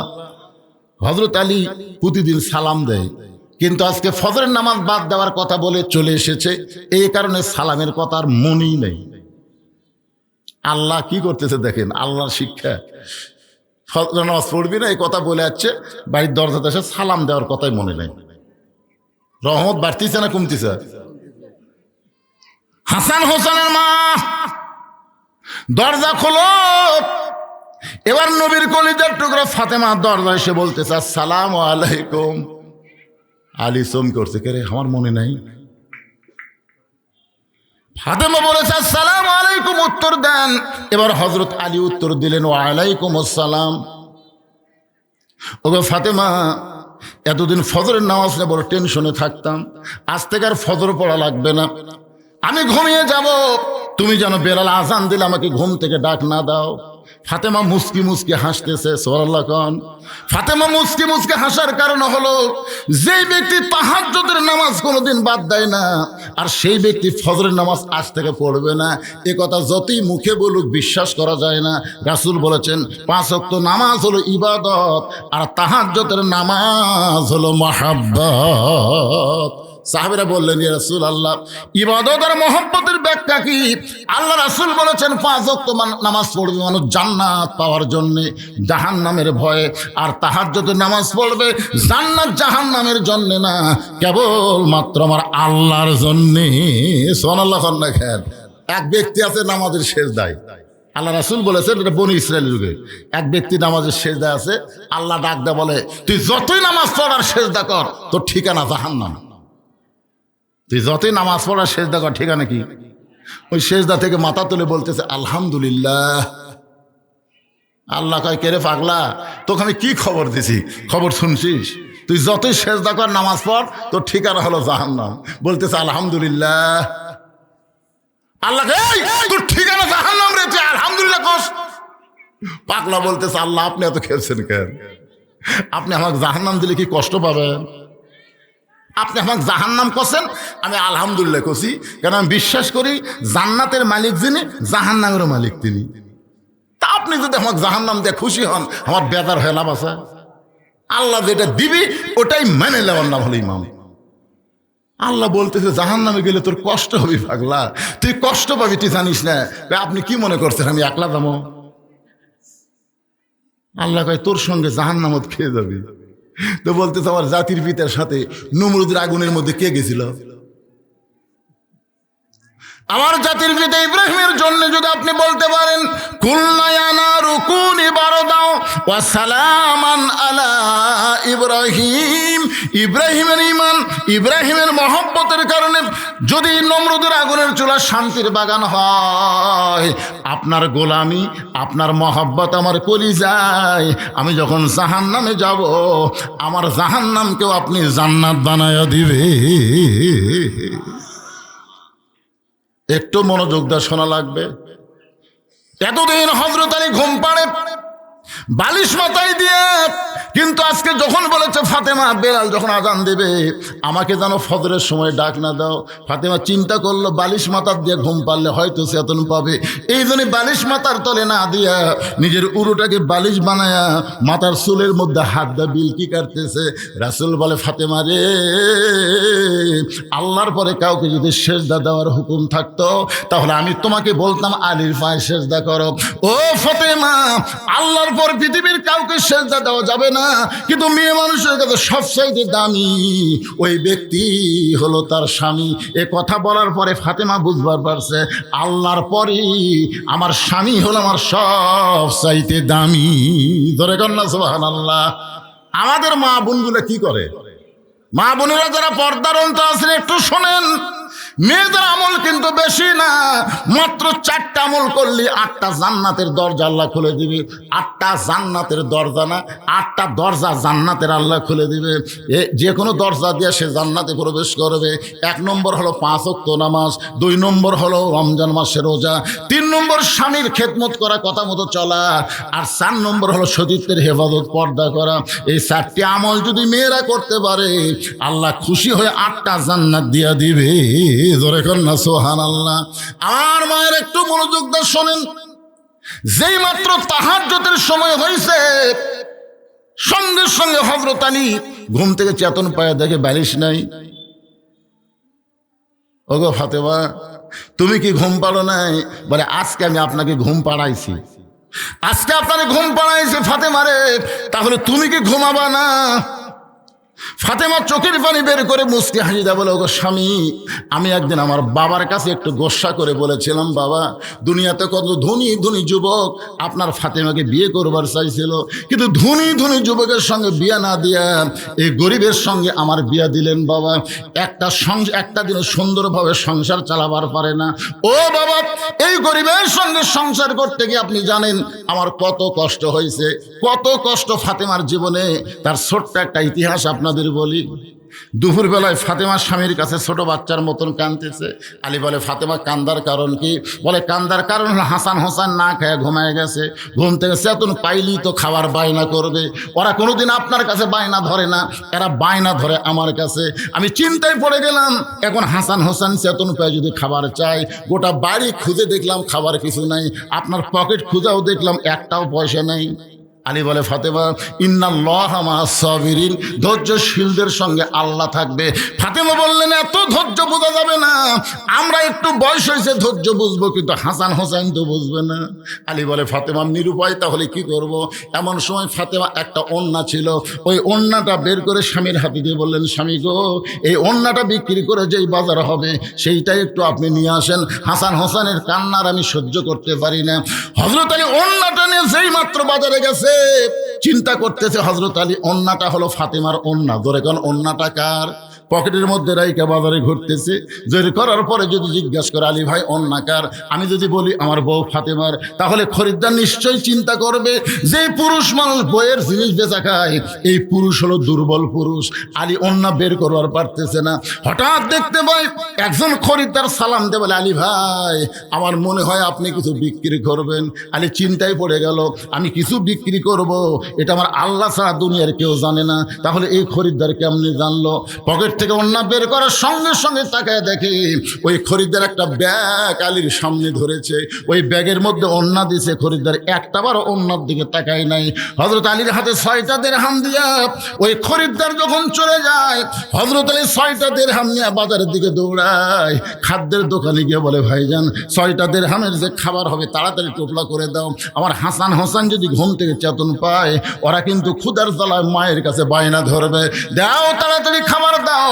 দোকানদার 6টা দিরহামের টোপলা করে যখন হযরত আলীর হাতে দিবার চায়, এমন সময় একজন ফকির আলীর সামনে দাঁড়ায় বলে, আলী রে, আজকে 3-4 দিন হলে আমার বাড়িতে কোনো খাবার নাই, আল্লাহর হস্তে যদি পারো তাহলে আমাকে একটু খাবার দাও। আলী চিন্তায় পড়ে গেল, 6টা দিরহাম দিয়ে বাচ্চাদের জন্য খাবার নিব, আর এমন সময় ফকির আমার সামনে, আমি কি করব? আল্লাহর কোরআন বলতেছে আম্মা সাইলা ফালা তানহার, আলী রে সাইলকারীকে খালি খালি ফিরাস না। চিন্তায় পড়ে গেল হযরত আলী, 1টা দিরহাম সাইলকারীকে দিব আর 5টা দিরহাম নিয়ে খাবার নিয়ে বাড়ি যাব। এই চিন্তা যখন করতেছে, এমন সময় আল্লাহর কোরআন বলে ওয়ামা তুনফিকু মিন শাইইন ফি সাবিলিল্লাহি ওয়াফা ইলাইকুম ওয়া আনতুম লা তুজলামুন। আলী, ফকিরকে যদি 1টা দিরহাম দেস, আল্লাহ তোকে দুনিয়াতে 10টা দিরহাম দিবে। ফকিরকে যদি 2টা দিরহাম দেস, আল্লাহ তোকে 20টা দিরহাম দিবে। ওয়াফা ইলাইকুম, তুই যদি ফকিরকে 6টা দিরহাম দেস আলী, আল্লাহ তোকে দুনিয়াতে 60টা দিরহাম দিয়ে দিবে। হযরত আলী টোপলাওয়ালাকে টোপলা ফেরত দিয়ে ওই 6টা দিরহাম যখন ফকিরকে দেয়, মনে মনে বিশ্বাস করে আল্লাহ তাকে 6টা দিরহাম দিবে। দোকানদার বলতেছে আলী ভাই তাহলে টোপলার খবর কি? বলে টোপলা দিয়ে আমার চলবে না, তুমি 2 বস্তা খাবার প্যাকেট করো। বিশ্বাস করেছে কাকে? আরো জোরে বলেন। দোকানদারকে 2 বস্তা খাবার প্যাকেট করে করার কথা বলে হযরত আলী বাজারের মধ্যে ঘুরতেছেন। এমন সময় দেখতে পায় রাস্তা দিয়ে এক ব্যক্তি উট নিয়ে আসতেছে। আলীরে সালাম দেয়, আলী ভাই অজাতা বাজারে ঘুরতেছেন, উটটা কিনবেন নাকি? আলী বলতেছে 1টা পয়সাও তোমার পকেটে নেই, উটটা কেমনি কিনবো? উটওয়ালা বলতেছে 100 দিরহামে বাকি, এটা উটটা কিনেন, বিক্রি করে আপনি টাকা দেবেন, এটাও কি পারবেন না? হযরত আলী 100 দিরহাম বাকিতে উটটা কিনে যেই মাত্র উটের বাজারে গেছে, চারিদিক থেকে খরিদ্দার দৌড়ে এসে বলে, আলী ভাই কবে থেকে উট ব্যবসা শুরু করলেন? আপনি হলেন আল্লাহর নবীর শিক্ষামন্ত্রী। জোরে কান সুবহানাল্লাহ। নবী যখন মদিনার প্রেসিডেন্ট ছিলেন, ওই সময় হযরত আলী হলেন শিক্ষামন্ত্রী, আবু বকর হলেন ধর্মমন্ত্রী, ওমর ফারুক হলেন আইনমন্ত্রী, আর ওসমান গনি হলেন অর্থমন্ত্রী। জোরে কান সুবহানাল্লাহ। আলী উটের বাজারে উট বিক্রি করতেছেন। চারিদিক থেকে সমস্ত খরিদ্দার যখন আলীর চেহারার দিকে তাকায় চিন্তা করে এত দামি মানুষ উট বিক্রি করতেছে। এমন সময় খরিদ্দার সালাম দেবে, আলী ভাই এই বাজারে বেশিক্ষণ থাকা লাগবে না, উটের দাম কত চান? বলে একটা হিসাব করে বলো। খরিদ্দার বলতেছে 160 দিরহাম দিয়ে দিলাম। হযরত 160 দিরহামে উট বিক্রি করে উটওয়ালাকে 100 দিরহাম ফেরত দিয়া বাকি 60টা দিরহাম নিয়ে দোকানে গেলেন। দোকানদারকে বলতেছে ভাইজান খবর কি? বলে 2 বস্তা প্যাকেট করে বসে আছি, দাম কত নিবা? বলে 60টা দিরহাম দিলেই চলবে। আলী হযরত আলী 60টা দিরহাম দিয়া দোকানদার কাছ থেকে 2 বস্তা খাবার নিয়ে 2 কান্দে নিয়ে বাড়ির দিকে রওনা দিলেন। ফাতেমা দরজার কাছে ছিল এতক্ষণ, এবার জানলার কাছে আইসা দেখতে পায় স্বামীর কান্দে 2টা বস্তা খাবার দেখে। দৌড়ে গিয়ে ফাতেমা দরজায় খিল আটকায় দেয়। এতক্ষণ ফাতেমা দরজা খুলেছিল, কিন্তু স্বামীর কান্দে 2 বস্তা খাবার দেখে দরজা বন্ধ করে দিল। আলী দরজায় সালাম দেয়। ফাতেমা ওয়ালাইকুম আসসালাম বলে বলতে, স্বামী গো একটা অন্না বিক্রি করার টাকা দিয়ে বড় জোর 1 টোপলা খাবার হবে, আপনি 2 বস্তা খাবার কোথায় পাইলেন? যতক্ষণ না বলবেন ততক্ষণ কিন্তু দরজা খুলবো না। আলী বলতেছেন ফাতেমা বড় ক্লান্ত হয়ে গেছি, আগে দরজা খুলে দাও, বস্তা রাখার পরে তোমাকে মূল ঘটনা বলতেছি। ফাতেমা বলতেছে আগে বলেন তারপরে দরজা খুলবো। আলী বলতেছে আগে খোলো তারপরে বলবো। ফাতেমা বলতে স্বামী গো আপনি কি মনে করছেন একটা ওন্না বিক্রি করে টাকা দিয়ে বড় জোর এক টোপলা খাবার হবে, আর আপনি 2 বস্তা খাবার নিয়ে এসে দরজা খুলতে বলবেন? আমার হাসান না খাইয়া মরবে, 2 বস্তা কোথায় পাইলেন? যতক্ষণ না বলবেন ততক্ষণ আমি দরজা খুলবো না। প্রত্যেকটা মেয়ে মানুষ যদি ফাতেমার মতন ঘরের বউ হইতো তাহলে বাংলার কোন স্বামী দুর্নীতি করার সাহস পাইতো না। জোরে কোন কথা ঠিক কিনা? কোথায় 2 বস্তা পেলেন? অন্য বিক্রির করে টাকা দিয়ে বড় জোর এক টোপলা খাবার হবে, যতক্ষণ না বলবেন দরজা খুলবো না। আলী চিন্তা করে কি বইয়ের কাছে আমি পরাজয় হবো নাকি? এমন সময় আল্লাহর কোরআন বলতেছে আর রিজালু কাওয়ামুনা আলান নিসা, পুরুষ কোনোদিন নারীর নিচে যাবে না, পুরুষ থাকবে উপরে, নারী থাকবে নিচে। ধরে কোন সুবহানাল্লাহ। হযরত আলী খাবার 2 বস্তা নিয়ে আল্লাহ নবীর দরবারে গেলেন। ফাতেমা দরজা না খোলার কারণে নবী তখন বসেছিলেন, নবী উঠে দাঁড়িয়ে গেলেন। একটু জোরে জোরে নবী এসে আলীর কাঁধ থেকে 2 বস্তা নামাই নিলেন, কপালে একটা চুমা দিলেন। ধরে কোন সুবহানাল্লাহ। আলীর কাঁধ থেকে 2টা বস্তা নামাই নিয়ে কপালে একটা চুমা দিলেন। আলীর মুখের দিকে তাকায় নবী বলে আলী মুখটা গোমরা করে আছো কেন? আলী মুখটা গোমরা করে আছো কেন? বলে ইয়া রাসূলুল্লাহ আপনি এত ভালো কিন্তু আপনার মেয়েটা ভালো না। রাসূল বললেন কি বললি? হুজুর আপনি কত ভালো। বসা মানুষ দাঁড়িয়ে গেলেন, সেখান থেকে আবার চলে এসে আমার কাঁধ থেকে 2 বস্তা নামাইলেন, আমার কপালে চুমা দিলেন। আপনি কত ভালো। আর 1-8 ঘন্টা হয়ে গেল দরজার দাঁড়িয়ে আছি, 2 বস্তা কোথায় পাইছি এটা না বললে দরজা খুলবে না। আমি ওয়াদা দিলাম আগে দরজা খোলো তারপরে বলবো। বলে না, আমি রাগ করে আপনার কাছে আইছি। আলী বলতেছে, নবী বলতেছে আলী তুমি আসনি, আমার মেয়েই তোমাকে পাঠিয়ে দিছে। জোরে কোন সুবহানাল্লাহ। আলী বলতেছে হুজুর আমার মেয়ে আপনার এখানে পাঠাইছে, আপনার মেয়ে আপনার এখানে পাঠাইছে, কারণ কি? আল্লাহ রাসূল বলতেছেন শোনো আলী, যদি ফাতেমা দরজা খুলতো তুমি কি আমার কাছে আসতে? আলী বলতেছে দরজা খুললে কেন আসবো? আল্লাহ রাসূল আলী আমার কলিজার টুকরা ফাতেমা তোমাকে আমার কাছে পাঠানোর কারণ হলো 4টা। জোরে বলেন কয়টা? 1 নম্বর কারণ হলো কোন খরিদ্দার তোমার কাছ থেকে ওন্না কিনেছে তুমি কি বলবার পারো? আলী বলতে হুজুর আমি জানি না। রাসূল বলে আলী কোন ফকির তোমার কাছে ভিক্ষা চাইছে তুমি কি বলবার পারো? আলী বলতেছে ইয়া রাসূলুল্লাহ আমি জানি না। রাসূল বলে আলী কে তোমার কাছে উট বিক্রি করলো তুমি কি বলতে পারো? আলী বলতেছে ইয়া রাসূলুল্লাহ আমি জানি না। রাসূল বলে আলী রে কোন খরিদ্দার তোমার কাছ থেকে উটটা কিনে নিল তুমি কি বলতে পারো? আলী বলতেছে ইয়া রাসূল জানি না। আল্লাহ নবী বললেন আমি জানি, আমি তোমাকে জানাবার চাই। সুবহানাল্লাহ। কেন আমি জানি তোমাকে জানাবার চাই। আমার মেয়ে তো জানে না, এই জন্য আমার কাছে তোমাকে পাঠাইছে, তুমি কি এই 4টা বিষয় জানবে? আলী বলতে জানবো না মানে? রাসূল বলেন এজলেস, তাহলে বসো, আমি এখন বলি কোন খরিদ্দার তোমার কাছ থেকে ওন্না কিনেছে, কোন ফকির তোমার কাছ থেকে ভিক্ষা নিয়েছে, কে তোমার কাছে উট বিক্রি করলো, আবার বেশি দামে কে উটটা কিনলো। বসো। হযরত আলী বসে গেছে, এখন রাসূল বলবে, আমিও আপনাদের সামনে বলবো, কিন্তু এই মাদ্রাসার জন্য আপনাদের কাছে একটু ব্যাগ যাবি, রুমাল যাবি। টাকা দিলে যে বাড়ে কোরআনের আয়াত দিয়ে আমি আপনাদের বোঝানোর চেষ্টা করছি। 10 টাকা দিবেন 100 টাকা পাবেন, দুনিয়াতেই পাবেন। 1000 টাকা দিবেন 10,000 পাবেন, 100 দিবেন 1000 পাবেন। বিশ্বাস করেন আল্লাহর কোরআনকে? বিশ্বাস করেন? কথা কয় না। কারা কারা করেন আল্লাহকে একটু হাত দেখেন তো দেখি। লিল্লাহি তাকবীর। হাত নামান।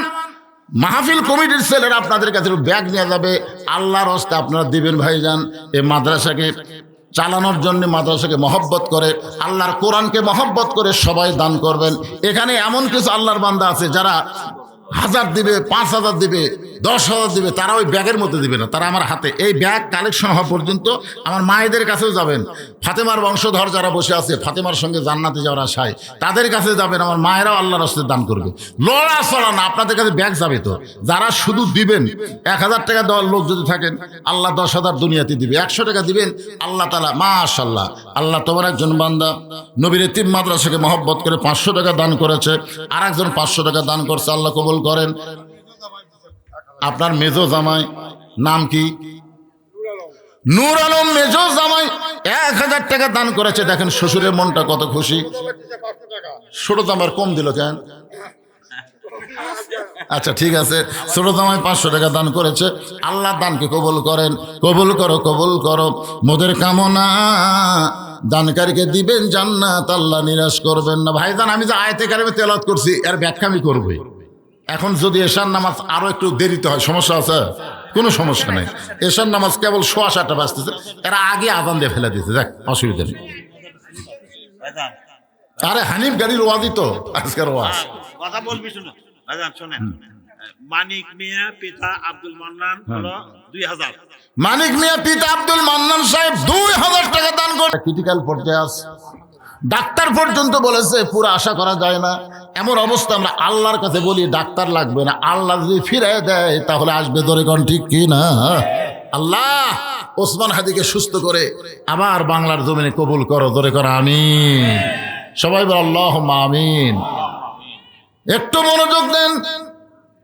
আমি বলতেছিলাম ওই গাড়ির কথা বলতে গিয়ে নিয়ে গেছিলাম আপনাদের মসজিদে নামাজের কাছে, মনে আছে না আপনাদের?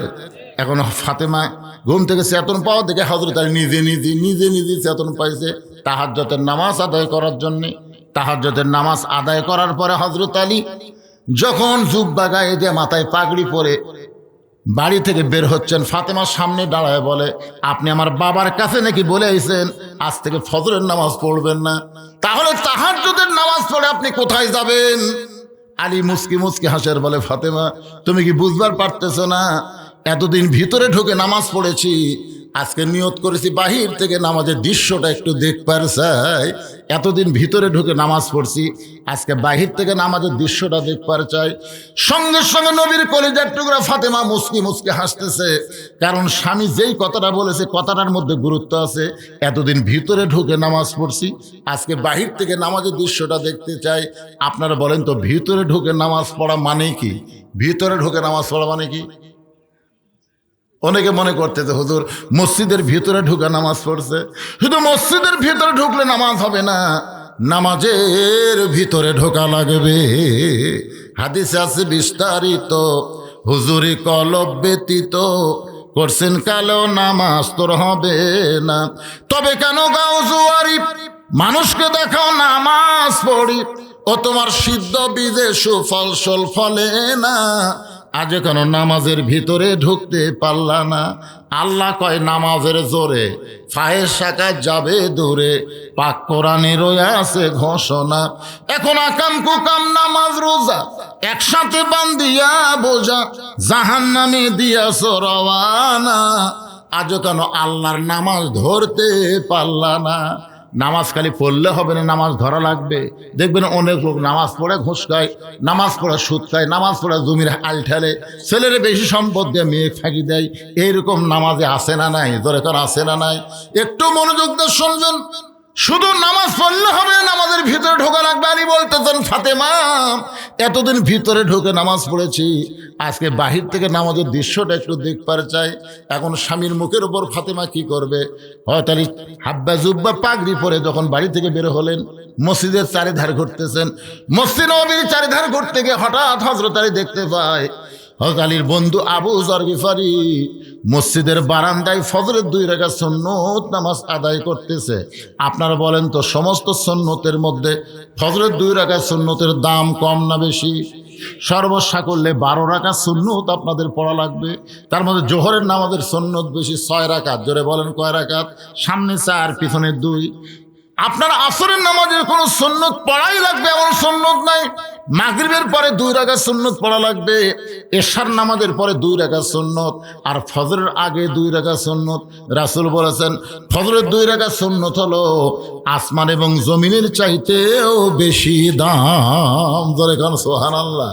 দেখতেছে আবু যর গিফারি দরজা মসজিদের বারান্দায় ফজরের 2 রাকাত সুন্নত পড়তেছে। হযরত আলীর মন বলতেছে আমি না হয় ফজরের নামাজ পড়বো না, তাই বলে কি সুন্নত পড়বার পারবো না। এবার এক দৌড়ে গিয়ে আবু যর গিফারির কাছে দাঁড়ায়া 2 রাকাত সুন্নত নামাজ আদায় করলো। আবু যর গিফারি কুনার খুঁতেতে বলতেছে, আলী ভাই আপনি তো নবীকে বললেন এশার নামাজের পরে আজ থেকে ফজরের নামাজ পড়বেন না, তাহলে কেন আবার মসজিদের বারান্দায়? আলী বলতেছে নামাজ দেখবার আইসা তোমার সুন্নত দেখে লোভ সামলাবার পারলাম না, যার কারণেই তো আমি ফজরের 2 রাকাত সুন্নত পড়লাম। ফজরের 2 রাকাত সুন্নত পড়লে কোনো সমস্যা নাই, কারণ নবীকে বলেছি ফজরের নামাজ পড়বো না, সুন্নত কি পড়া যাবে না? আবু যর গফারি মনে মনে চিন্তা করে যে সুন্নত দেখার পরে লোভ সামলাবার পারে নাই, সে ফরজ দেখার পরে লোভ সামলাবার পারবি? কি মনে হয় আপনাদের? কিছুক্ষণ পরে যখন ফজরের জামাতের সময় হয়ে গেল, এমন সময় পৃথিবীর শ্রেষ্ঠ মুয়াজ্জিন নাম হলো হযরত বেলাল আজান দেয়, মানুষ মুসল্লি হয়ে মসজিদ আসে আর আকামত দেয়।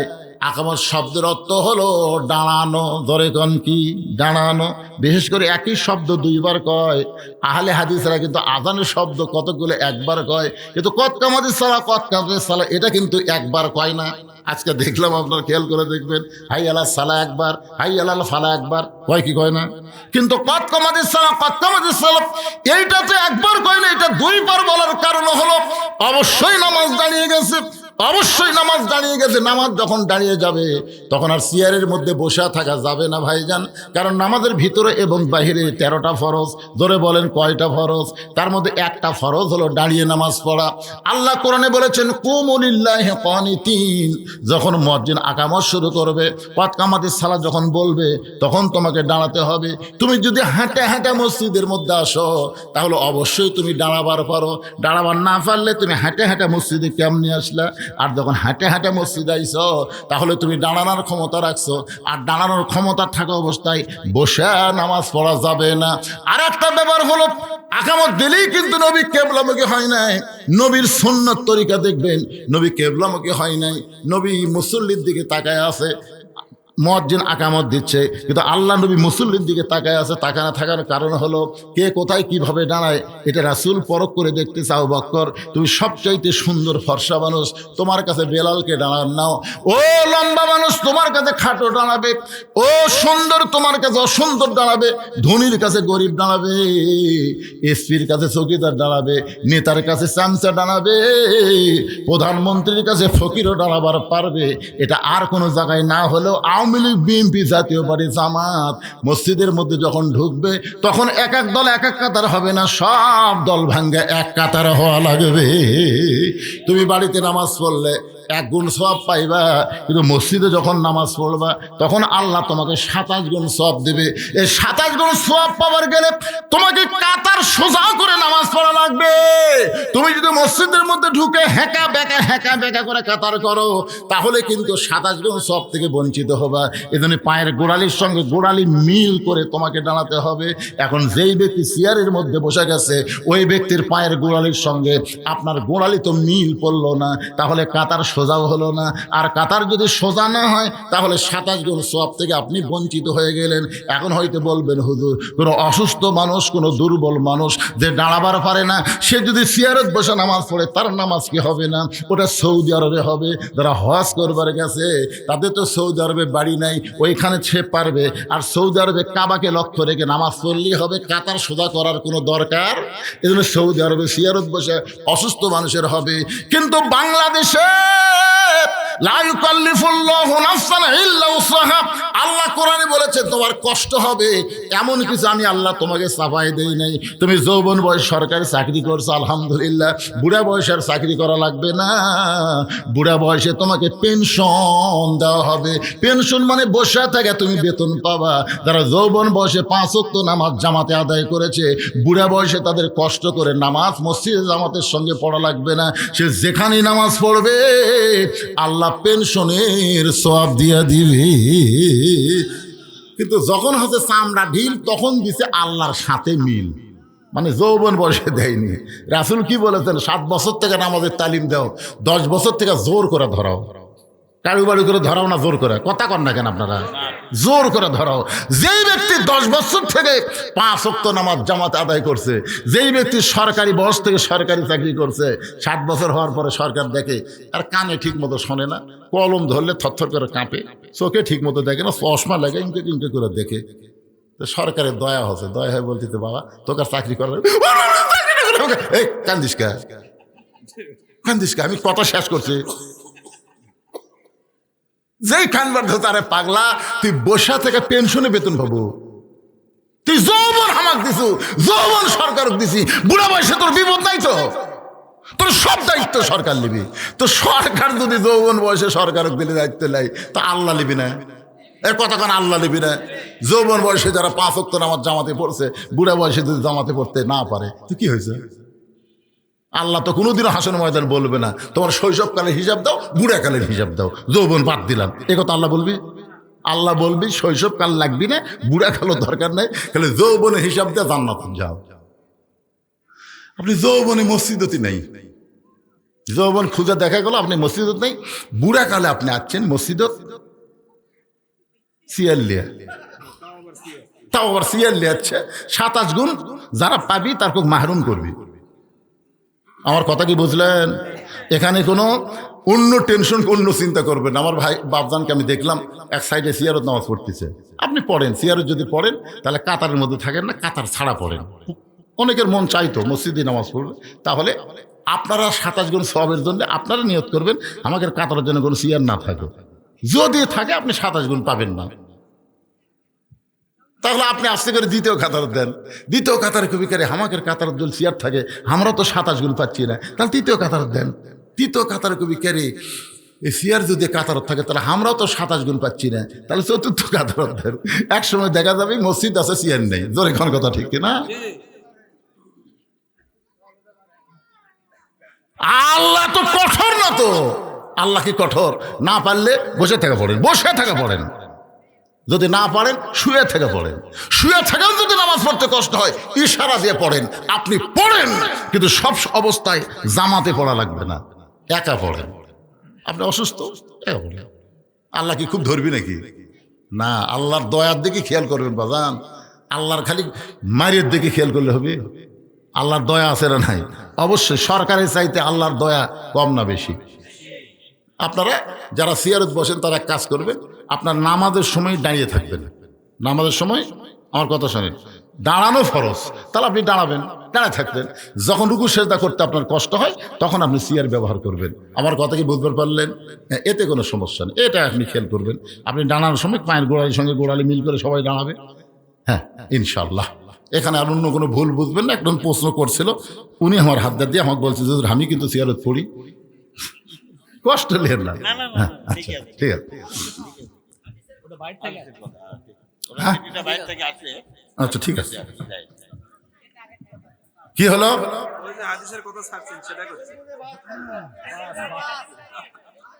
ও হানিফ গাড়ির হানিফ হাও পামান মিনাল মুশরিকিন, মানে এটা হলো আপনার নড়াইলের ওয়াজ।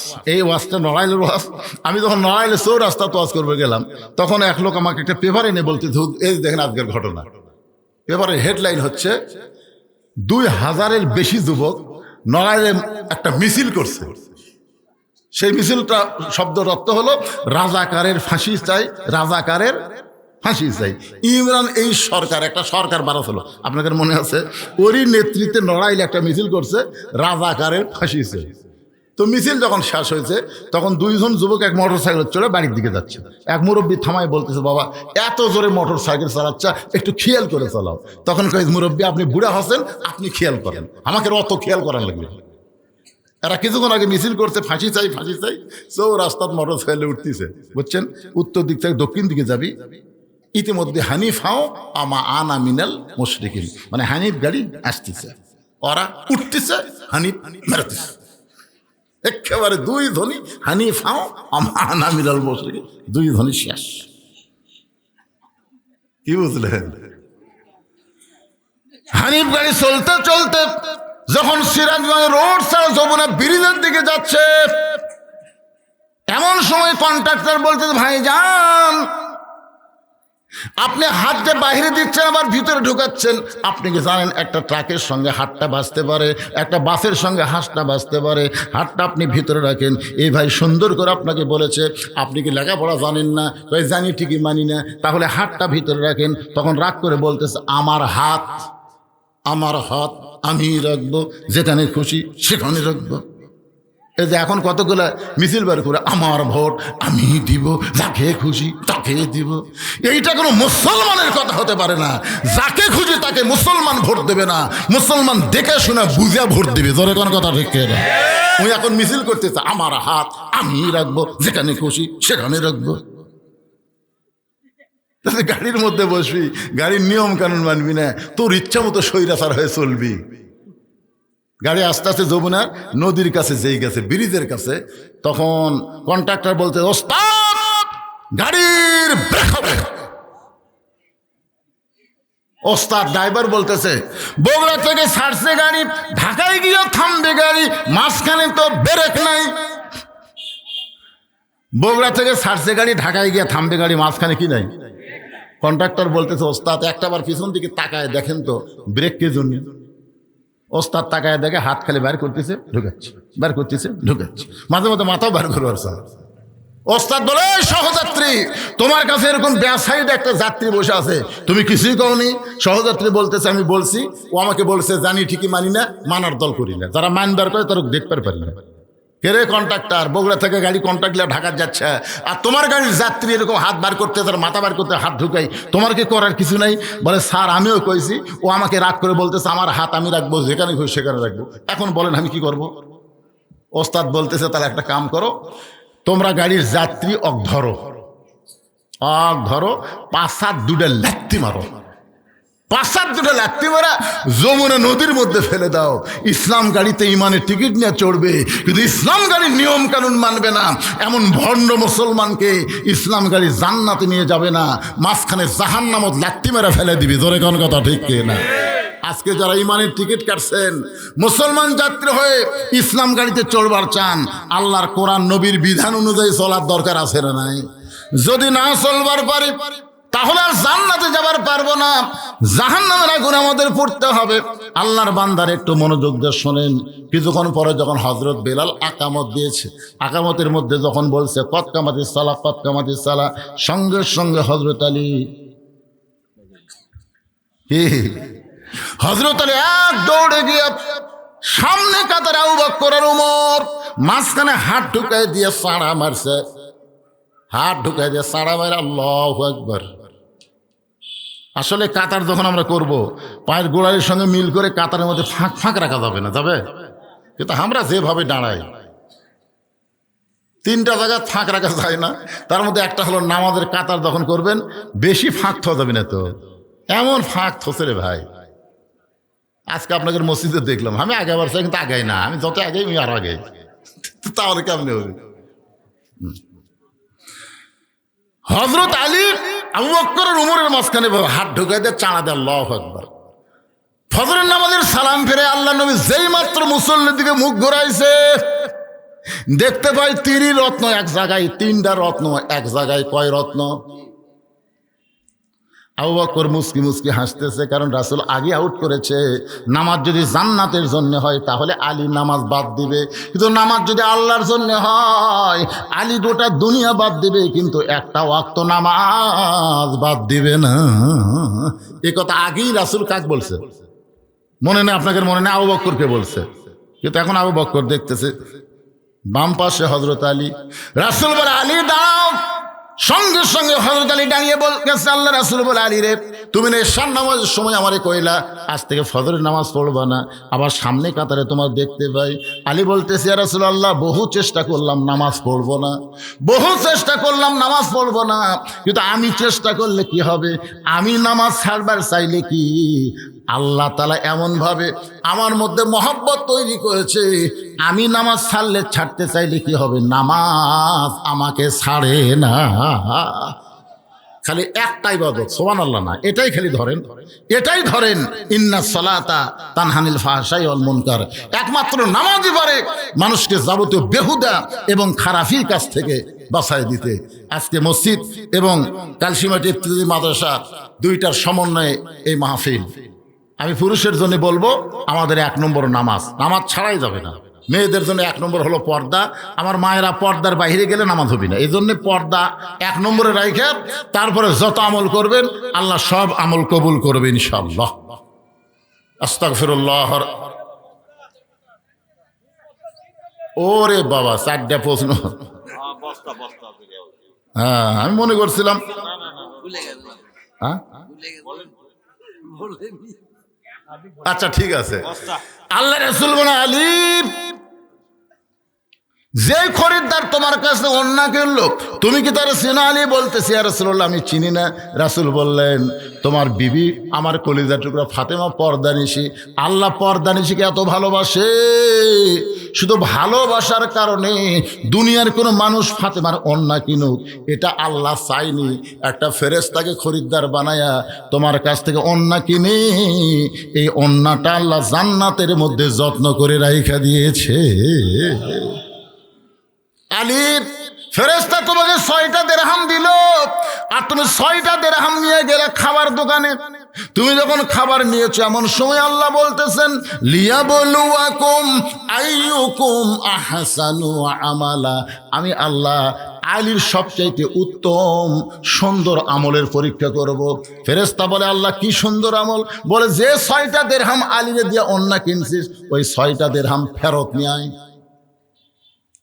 যা ফকির হয়ে যা। ফেরেশতা বলতেছে আল্লাহ এটা আপনার কিসের খেলা? যার 2টা সন্তান না খেয়ে আছে, মায়ের অন্যায় বিক্রি করে 6টা দিরহাম পাশে, খাবার টোপলাও হয়ে গেছে, আর এই মুহূর্তে বলতেছেন 6টা দিরহাম ফেরত নেয়। আলী কি ফেরত দিবে? আল্লাহ কয় ফেরেশতা আমার আলীরে চিনিস না, আলীর কাছে আল্লাহর কোরআনের চাইতে বড় কিছু নাই। ধরে কোন সুবহানাল্লাহ। নবী বললেন আলী রে, ওই ফেরেশতা ফকির হইয়া তোমার কাছে যখন ভিক্ষা চাই, প্রথমে তুমি 1টা দিরহাম দিবার চাইলা, আম্মা সাইলা ফালা তানহারকে বিশ্বাস করে। কিন্তু যখন তোমার কাছে আল্লাহর কোরআন বলতেছে অমা তুনফিকু মিন শাইইন ফি সাবিলিল্লাহি ওয়াফা ইলাইকুম, কিন্তু আল্লাহ রাস্তায় যায় আল্লাহ তাকে ফেরত দেয়। তুমি 1 দিবে, আল্লাহ 1 দিবে না, আল্লাহ 10 গুণ বাড়ায় দিবে। এই বিশ্বাস করে তুমি 6টা দিরহাম যখন ফকিরকে দিয়া দিলা, ওই ফেরেশতা ফকির আল্লাহর কাছে এসে কাঁদতেছে। আল্লাহ বলে কান্দিস কেন? বলে আল্লাহ এইভাবে টাকা সিনা ডাকাতের চাইতেও খারাপ। খাবার টোপলা হাত দিয়ে নিবে, এমন সময় 6টা দিরহাম তুমি নিয়ে আসলা। আল্লাহ বলে ফেরেশতা রে তুই বুঝিস না, আমি যে দিবার চাইছি এটা আলী বিশ্বাস করে দিছে। করে কারণ সুবহানাল্লাহ। যা যা একটা উট নিয়ে বাজারে যা। রাসূল বলে আলী রে, ওই ফেরেশতা উটওয়ালা হইয়া একটা উট তোমার কাছে 100 দিরহামে বাকি বিক্রি করলো, তুমি বাকিটা উটটা নিলা। যেই মাত্র উট বিক্রি করবার গেছে বাজারে, ওই ফেরেশতাকে আল্লাহ খরিদ্দার বানায়া 160 দিরহাম দিয়ে উটটা কিনে 100 দিরহাম ফেরত দিলা। বাকি 60টা দিরহাম নিয়ে তুমি 2 বস্তা খাবার কিনলা। রাসূল বলে আলী রে, এইটা জানানোর জন্য শুধু তুমি না, দুনিয়ার সমস্ত মানুষকে বিশ্বাস করা লাগবে আল্লাহর কোরআন অনুযায়ী কেউ যদি আল্লাহ রাস্তায় 1টা দেয়, আল্লাহ থেকে 10 গুণ বাড়ায়া দেয়। এই বিশ্বাস আমাদের অন্তরে রাখা লাগবে। সেই বিশ্বাস আপনারা দান করছেন। মসজিদের দান বাক্স যখন সামনে আসে তখন আপনার মন কি কয়? মিন শারিল ওয়াসওয়াসিল খান্নাস। চোখ বন্ধ করে দেখেন কি আছে পকেটত, কি আছে? 500 টাকা, 200 টাকা, 100 টাকা, 10 টাকা নাই। মানে খুঁজা দেখতেছেন 10 টাকা নাই, তখন দান বাক্স এত জোরে মারছেন ভাই রে, 3 জন পার হয়ে গেছে। ওরা 3 জন আপনার উপর খুশি হয়ে দোয়া করতেছে আল্লাহ এর হাতত বল আছে রে, উনিও বাঁচলো আমাকে বাঁচালো। তখন কান্দের ফেরেশতা কয় আল্লাহ কি লেখলো? এর পকেটে 500 টাকা আছে, 200 টাকা আছে, 100 টাকা আছে, খালি 10টা টাকা না থাকার কারণে যে হারে ঠেলা মারছে, মোরা লেখমো কি? আল্লাহ বলতেছে লেখা বন্ধ, লেখা লাগবে না, লেখা লাগবে না, কারণ ও তো দান বাক্স ঠেলা মারে নাই, ওই জান্নাত ঠেলা মারছে, জান্নাত। এই জন্য যখন কোনো ব্যাগ যায়, রুমাল যায়, আল্লাহর হস্তে দিবেন। সেনা ছুটাটা দিবেন না ভালোটা দিবেন, সেটাও আল্লাহ কোরআনে বলেছে লান তানালুল বিররা হাত্তা তুনফিকু মিম্মা তুহিব্বুন। তুমি যেইটাকে মহব্বত করো এটা আল্লাহ রাস্তায় তুমি দিয়ে দাও। ভাইজান দীর্ঘ সময় আলোচনা করলাম, এখন ইস্তেগফারের দোয়া। ভাই কিছু বলবেন নাকি? আল্লাহুম্মা সাল্লি আলা মুহাম্মদ, আল্লাহুম্মা বারিক আলা মুহাম্মদ, আস্তাগফিরুল্লাহ ওয়া আতুবু ইলাইহি, আল্লাহুম্মা আমিন। আয় আল্লাহ তাআলা, সেই মাগরিবের নামাজের পর থেকে দীর্ঘ সময় পর্যন্ত তোমার বান্দা বান্দিরা আরামের বাড়ি বাদ দিয়া আল্লাহ এখন পর্যন্ত রাতের খাওয়া দাওয়া হয় নাই, সব কিছু বাদ দিয়ে তোমার মহব্বতে কোরআন হাদিস আলোচনা শোনার শেষে আমি গুনাহগারের সঙ্গে রহমতের দরজায় ফকির হয়ে দোকানে হাত তুলেছে। মেহেরবানি করে আজকের মাহফিল আমাদের সকলের হেদায়েতের জন্য, নাজাতের জন্য, জান্নাতের জন্য কবুল করো। এই মাহফিলের শুরু থেকে শেষ পর্যন্ত যত আলোচনা হয়েছে আল্লাহ, এর মধ্যে যদি ত্রুটি হয়, ভুল হয়, মাফ করে দাও। এর যা হাদিয়া মঞ্জুর করো সোনার মদিনায় নবী পাকের রওজা মোবারকে আল্লাহ কবুল করে নাও। তামাম আম্বিয়ায়ে কেরাম, আসহাবে কেরাম, তাবিঈনে কেরাম, তাবা তাবিঈনে কেরাম, আমরা যারা হাত তুলেছি, আমাদের জনম দুখুনি মা, দরদের বাবা যাদের কবরে গেছে, সকলে বলেন রব্বি রাহমহুমা কামা রব্বায়ানি সগীরা। আমাদের দাদা দাদি, নানান আত্মীয় স্বজন যারা কবরবাসী হয়ে গেছে আল্লাহ, তাদের কবরকে জান্নাতের টুকরা কবুল করো। এই কালসীমাটি গ্রামের উপরে রহমত বরকতের দরজা খুলে দাও। এই মসজিদ মাদ্রাসাকে কিয়ামত পর্যন্ত কবুল করে নাও। আমার ওস্তাদ ওসমান গনি রহমতুল্লাহ আলাইহির কবর আল্লাহ জান্নাতের টুকরা হিসেবে কবুল করে নাও। ও মাবুদ, মা বোনদেরকে পর্দানিশি কবুল করো। আমাদের মধ্যে আমরা যারা অসুস্থ অবস্থায় আছি আল্লাহ সবাইকে সুস্থতার নিয়ামত দান করো। শুধু কোরআনের ওয়াজ শুনবো না, আগামীতে বাংলার জমিনে কোরআন দিয়ে চলতেছে এই দৃশ্য আমাদের সবাইকে দেখার তৌফিক দিয়ে দাও আল্লাহ। আমি গুনাহগার বলে দোয়া ফিরাই দিও না আল্লাহ। আজকের মাহফিলের সম্মানিত সভাপতি অসুস্থ মানুষ, তাকে সুস্থতা দান করো, তার হায়াতে তাইবা দান করো।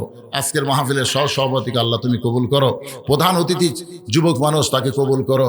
আমার ডিলু ভাইকে আল্লাহ তুমি কবুল করো। অনেক বিশেষ অতিথি এসেছে আল্লাহ, তাদের সকলকে আল্লাহ